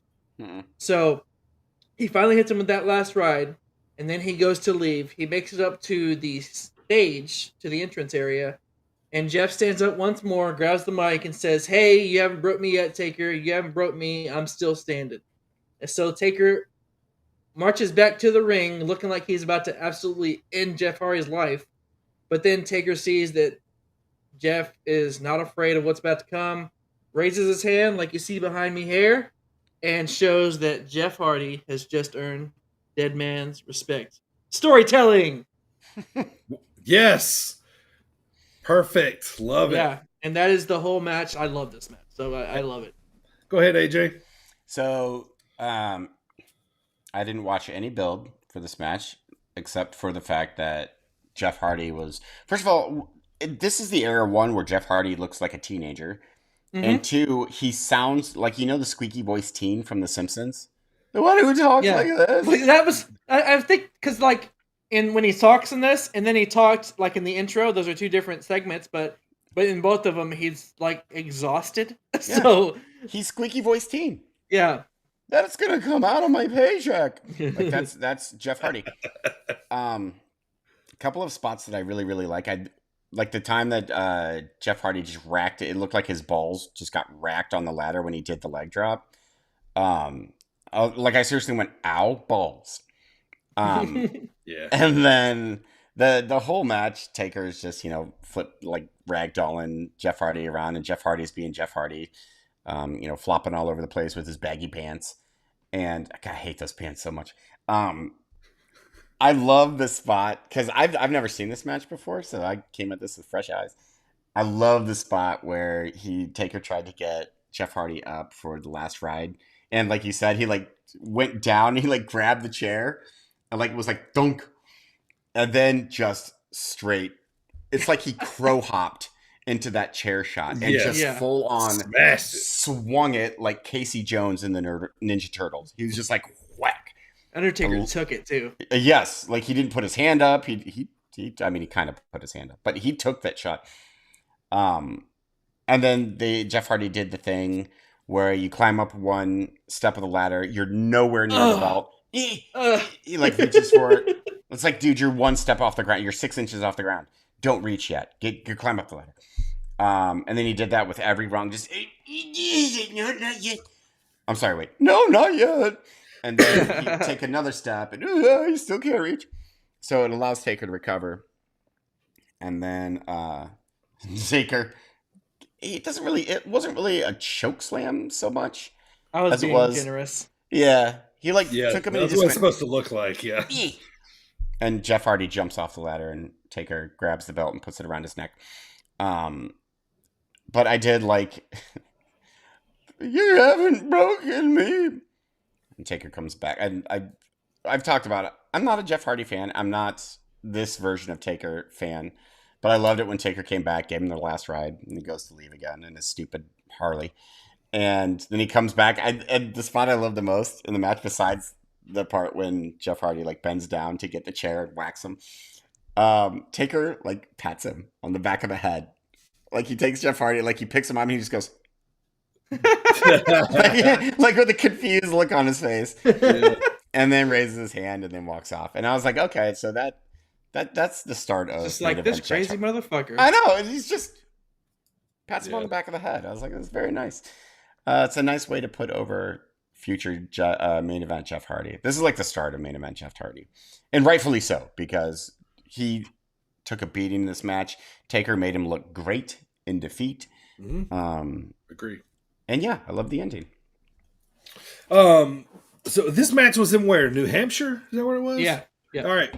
I always think about this, like pretty awesome. Like you go, a Monday night in New Hampshire, let's go to Raw, and you get a gem of a match like this for a main event. You know what I mean? Yeah, like basically awesome. for free. Like, yeah, just random, man. And it's like it's great, man. That's kind of things I think about. Like man, those people like saw this was just on Raw. Yeah, just a badass Raw match. You know what I mean? So, the only thing. I think you take away from this match is that we knew Jeff wasn't going to win. You know what I mean? Right. But man, they put on a hell of a story, kind of making you think that he just might there for, it's like a big 2.5 millisecond. Yeah. Yeah. So, I love the hot start to this match. I loved how they, Jeff going right at the Undertaker right off the bat. I love the story of Jeff telling right off the bat of not giving the Undertaker a chance, jumping on him, not giving him a chance to get to any type of ladder. Just keep the big man down, and I got a shot at it. You know what I mean? So I love that start to it. I love JR saying once Undertaker kind of took back over control, I love JR saying, "By God, you're going to break this kid." Yeah. So that was fun. Jeff took so much punishment in this match, but this was, he earned it. You know what I mean? So it was totally worth it. Same Primo, the springboard spot over the ladder, off the ladder, over the rope outside on the Undertaker is my favorite move of the match. It was great, beautiful, smooth as silk. I mean, that's that's why we love Jeff, right? Like, I mean, he makes these things look so beautiful when he does them. You know what I mean? It's poetry in motion with so to speak, hey. It's like that move they do, right? Wonton bomb.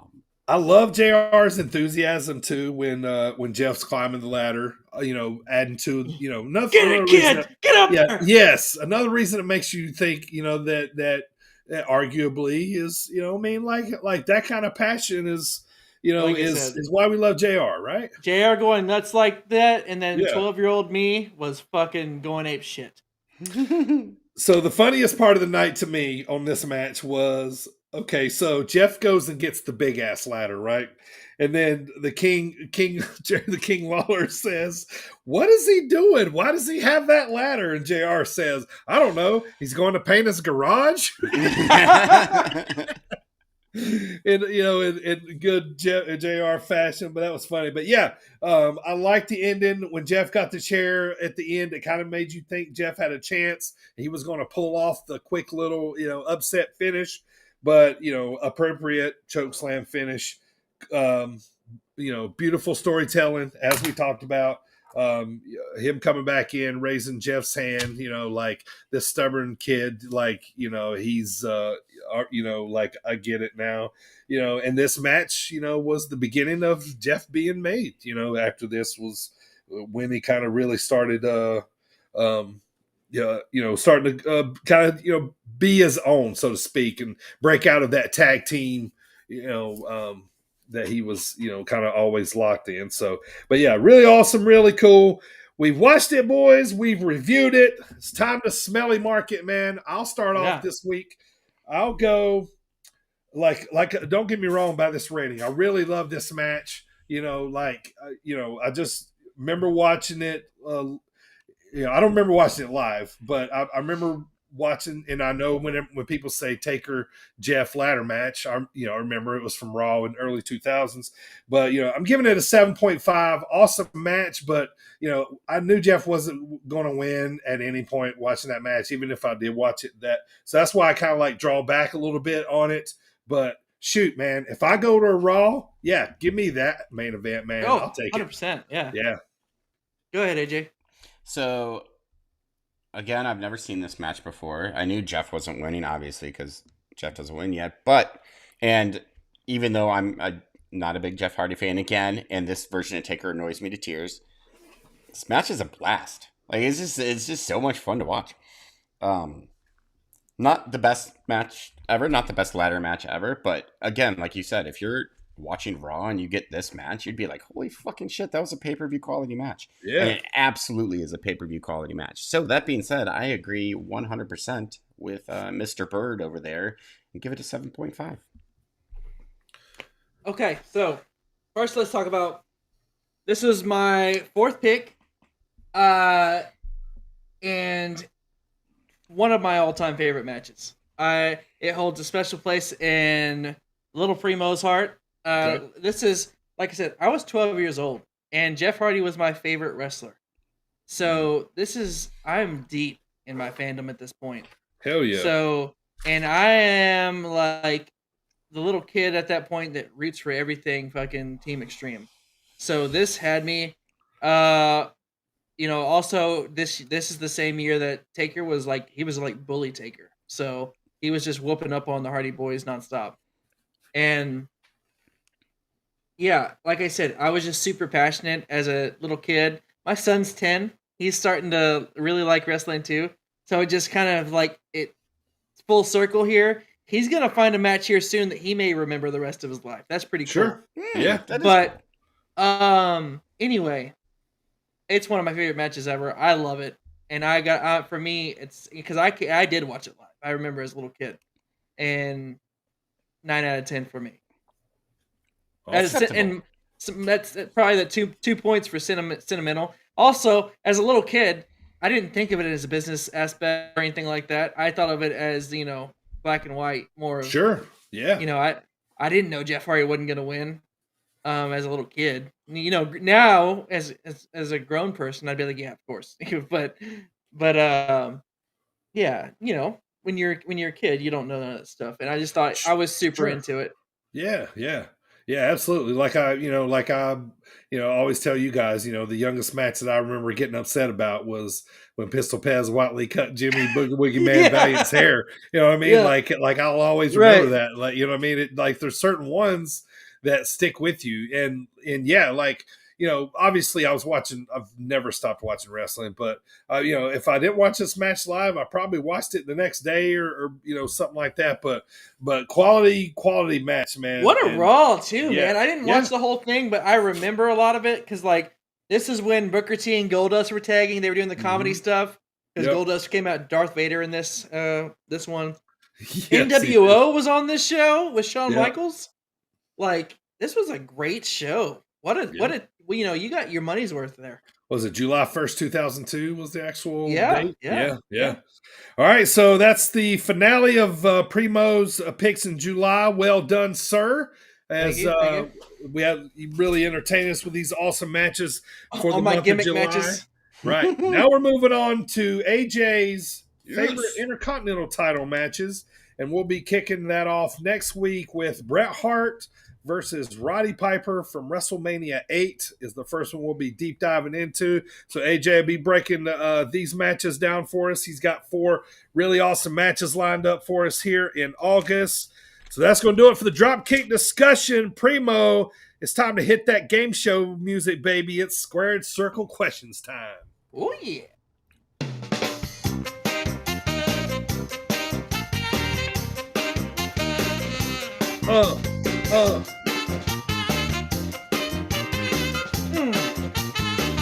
Let's go. Man, I always get pumped listening to that music. I love that music. It's so dumb. I love it. It is. Squared Circle Questions. It reminds me of the Newlywed Game for some reason. I don't know. It's like similar, but Squared Circle Questions time, boys. I don't know what number edition it is. We've been doing this for over a year now, but 3 categories. We got wrestler, we got pay-per-view, and we got potpourri questions. Looks like a possible 5 points today is what you guys are going to be having. We're going to do these all verbal, so I'm not make you guys write anything down. So if you guys are ready, man, let's kick this thing off. Let's start with customary with our wrestler here.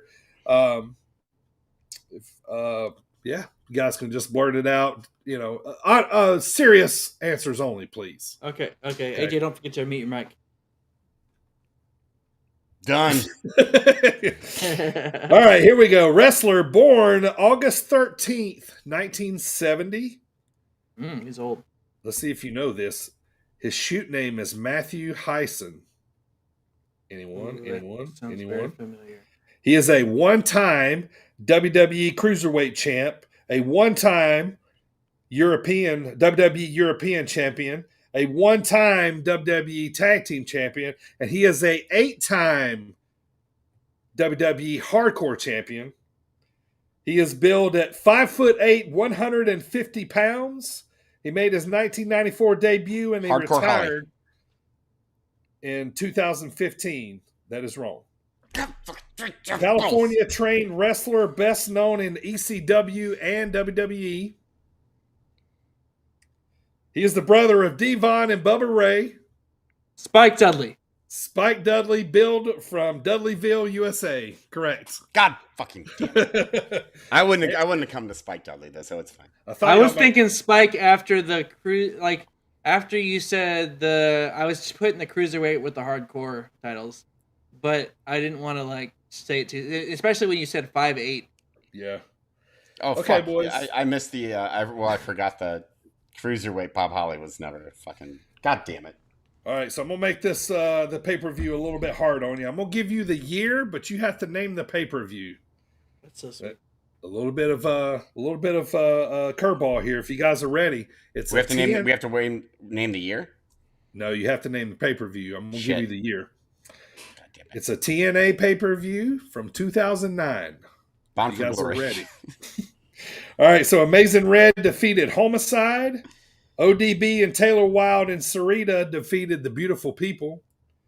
There was a 3-way tag team title match between the British Invasion, who beat the Motor City Machine Guns and Beer Money. Destination TNA. Scott Steiner defeated Bobby Lashley. Tara defeated Kong. Our resident patron saint Kurt Angle defeated Desmond Wolfe. And in the main event, 2009 TNA pay-per-view, AJ Styles defeated Chris Daniels, Samoa Joe to retain the TNA World Title. Any guesses of the name? Anniversary. Nope. I already It's guessed. not Lethal Lockdown. Just keep going. Toss it. Destination X. No, it's not this. Genesis. Nope. Bound for Glory. Nope. I'm not a TNA. This is pay-per-view titles. titles. One of the turning points of TNA in 2009. So TNA. I can't remember any. I just named all the ones that are really popular. Yeah, no, me too. Those are the only ones that I could. I'm just kidding. I just gave it to you. You guys didn't pick up on Turning it. Point. Yes. The only other one I was going to say was Victory Road, but yeah. Yeah. You turd. Oh, all right, guys. Time for potpourri. It's 2. It's 2-0 here. All right, time for potpourri. I got some potpourri questions for you. Closest wins here on this one. Okay, so Brock and Roman are going to be the main event for WWE SummerSlam this Saturday night. How many main events has Brock Lesnar been in at SummerSlam his whole career? 6.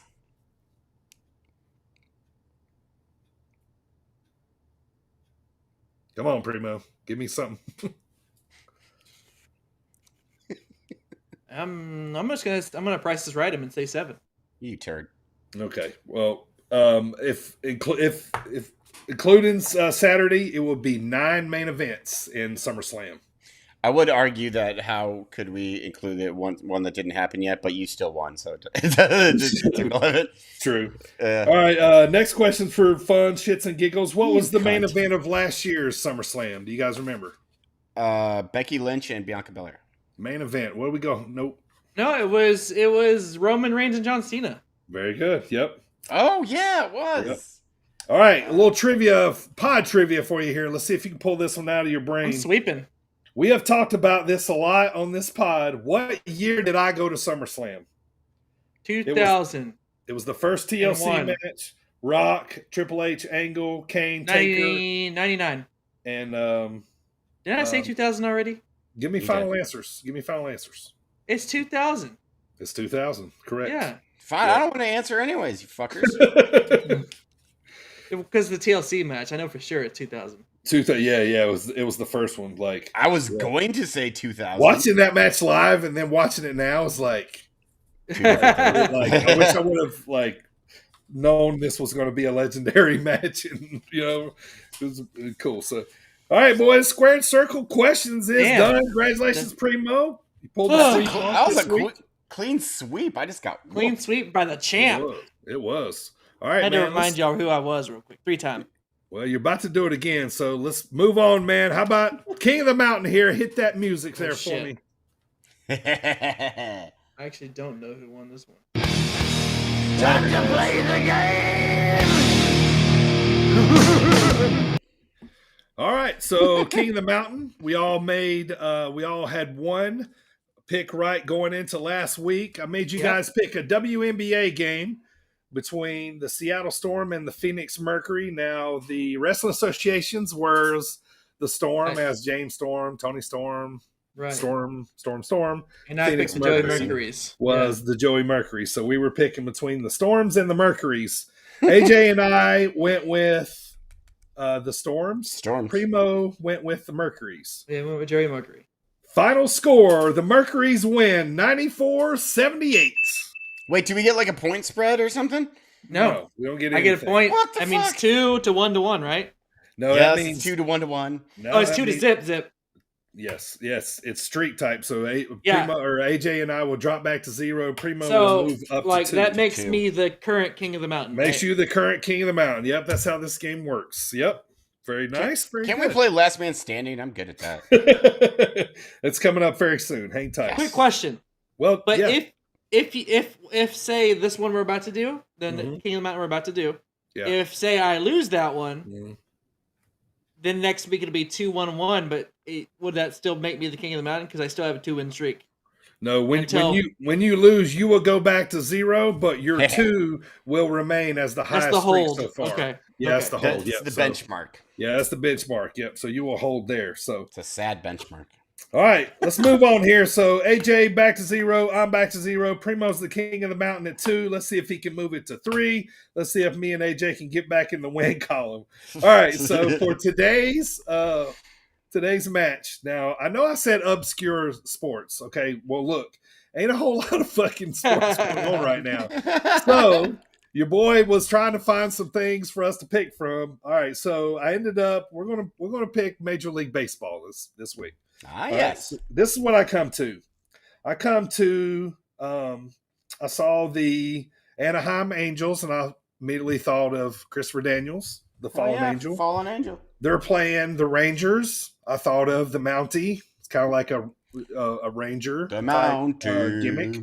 So we're going to be picking from the Rangers or the Angels, a.k.a. the Mounties versus the Chris Daniels, the Fallen Angels. Primo, you're the King of the Mountain, man. We're going to let you make your pick first. Okay. As a native Texan, I'm going to pick the Mounties. Okay. A.k.a. the Rangers. A.k.a. the Rangers. AJ, you want to go next? You want to take the Christopher Daniels or the Mounties? Well, as much as I love the Mounties, which I do, Shohei Ohtani is pitching, so I'm going to go with the Angels. Oh, look at you go. Oh, there you go. Well, I'm going with Christopher Daniels too. I was never really much of a Mountie fan, although the gimmick is legendary. I'll give him that. A lot of people remember it. So, but I'm trust me, I'm searching for some obscure sports. I figured out that I don't understand how cricket works. So, just got to know the final score. yeah. Well, the final score is is as long as a telephone number. So you gotta look up like sumo wrestling or something. Right? Yeah. So looking forward to that. This Friday night, 9:30 is the game actually. So that is. And I actually don't know what baseball teams are good this year, so I have no idea. Yeah, I don't either. Neither the Rangers nor the Angels are good this year. they're both pretty bad. All right, so that is the King of the Mountain for this week. Now it's time to move on, boys. We've been talking about it, and we made the announcement just a few weeks ago. Primo actually did, and we were finally able to sit down with former Impact Wrestling star. You've seen him under the learning tree of Brian Myers. It was one of the best gimmicks and storylines going on there, and we had the chance to sit down and talk to Sam Beale. You're going to get to learn a lot about Sam Beale here. We learned a lot about him. Very cool dude. He's very hungry in the business. He's really starting to pick up on the indie scene. I was able to talk to him at CCW down in Cape Girardeau a couple weeks back, but had a great time. Super cool guy. I'd love to have some beers with this guy. It would be 100%. Yeah, it would be a good time. It was great to hear the stories about his tattoos. Yep. He is. I thought he was a Michigan guy, but we're going to find out where he's actually from, why he pulls for the teams that he pulls for, and that kind of stuff. So we won't hold that against him. No, we won't. But super cool guy, man, and was glad to catch up with him and have a really good talk with Sam Beale. So here it is, without further ado, as they say, none other than with our interview with the Mr. Permfection, the Perminator himself. He's got the curls for all the girls. All the girls, baby. Here it is, man. An awesome interview. Great chat with Sam Beale.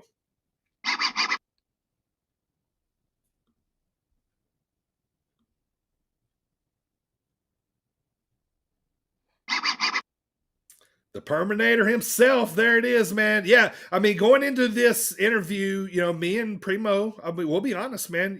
We learned a lot just like you guys did in this interview. We thought he was still signed with Impact. Turns out he was never really signed. He just kind of got thrown in there to do this gimmick. It got over. It worked. It was great hearing these backstage stories from him. And, he's a partier too, man. This guy likes to party, don't he? Oh yeah, man. He talked about the recent festival he went to, or he decided to. He said it was like the first time he's been able to take some time off recently. So that's good for him too. It's good to unwind. So he was a cool dude. Like you said, we did get to learn a lot.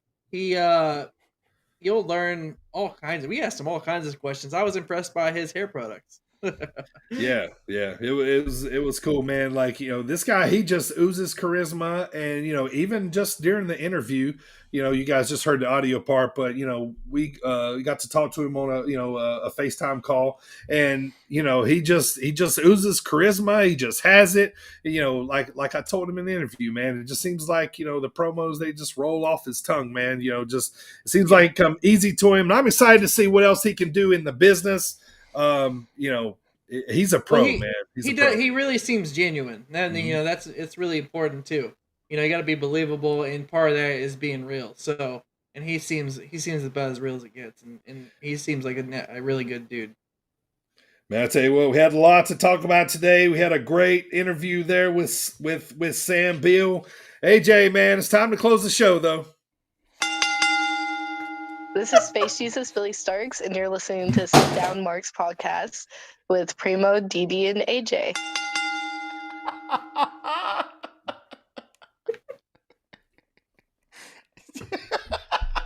So, you can catch us live every Wednesday on YouTube around 6:45 or ish. So, also on all your favorite podcast platforms, Spotify, the Googles, so on and so forth. Also, every Friday night before the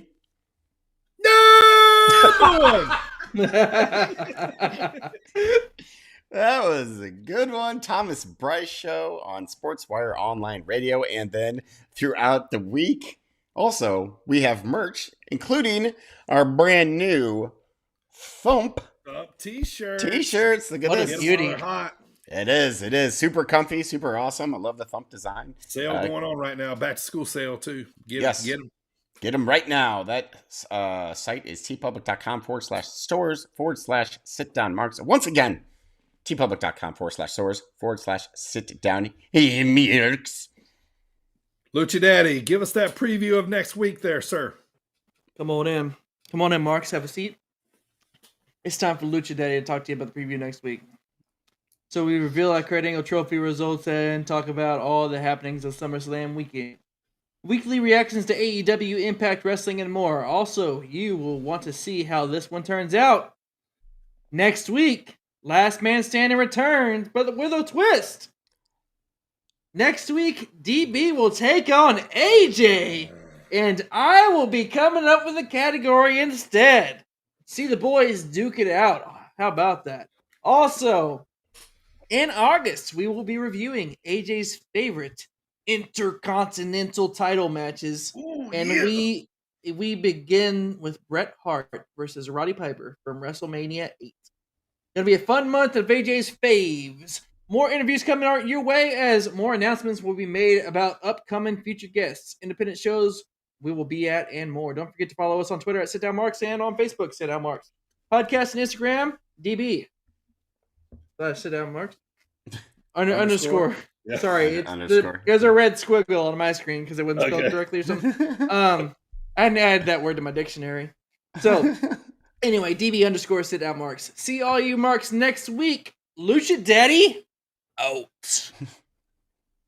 All right, a couple things here. Thank you so much once again to Sam Beale for taking the time to be on the Sit Down Marks podcast, brother.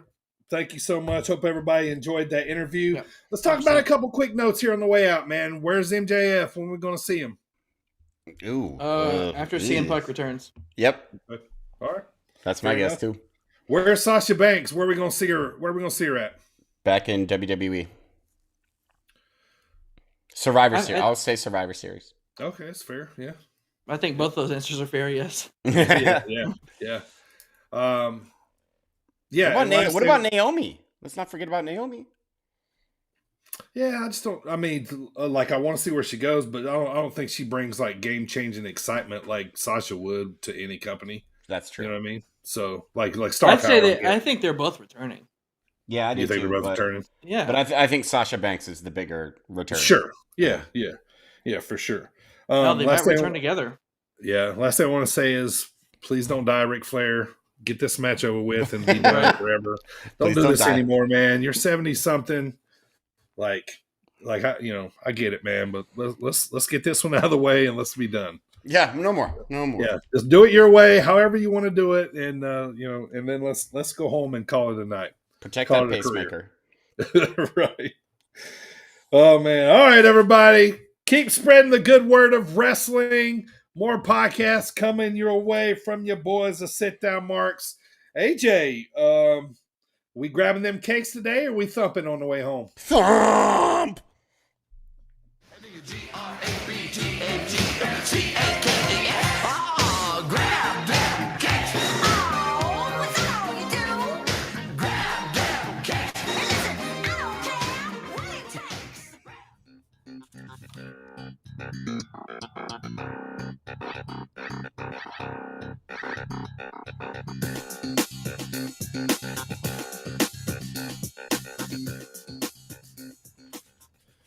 Imagine being in like Triple H's spot right now, like you all of a sudden just became the biggest dick in the room, dude. Yep. You think the stress is good for his heart? No, I prefer not to think about it. No stress is good for any heart, but that's what I'm thinking. That's one I think he's willing to take on happily. Yeah. Not just the biggest dick in the room either. The biggest dick in the business. Man. Like a big horse dick. Swinging dicks. I want to see a new war. I want to be like, yeah, I'm the boss now. Suck my cock. This Tony. is the same dude that drove a fucking military Jeep to WCW. Yeah. That's why it's going to be exciting. Maybe now Shinsuke will get booked correctly. Very excited about that.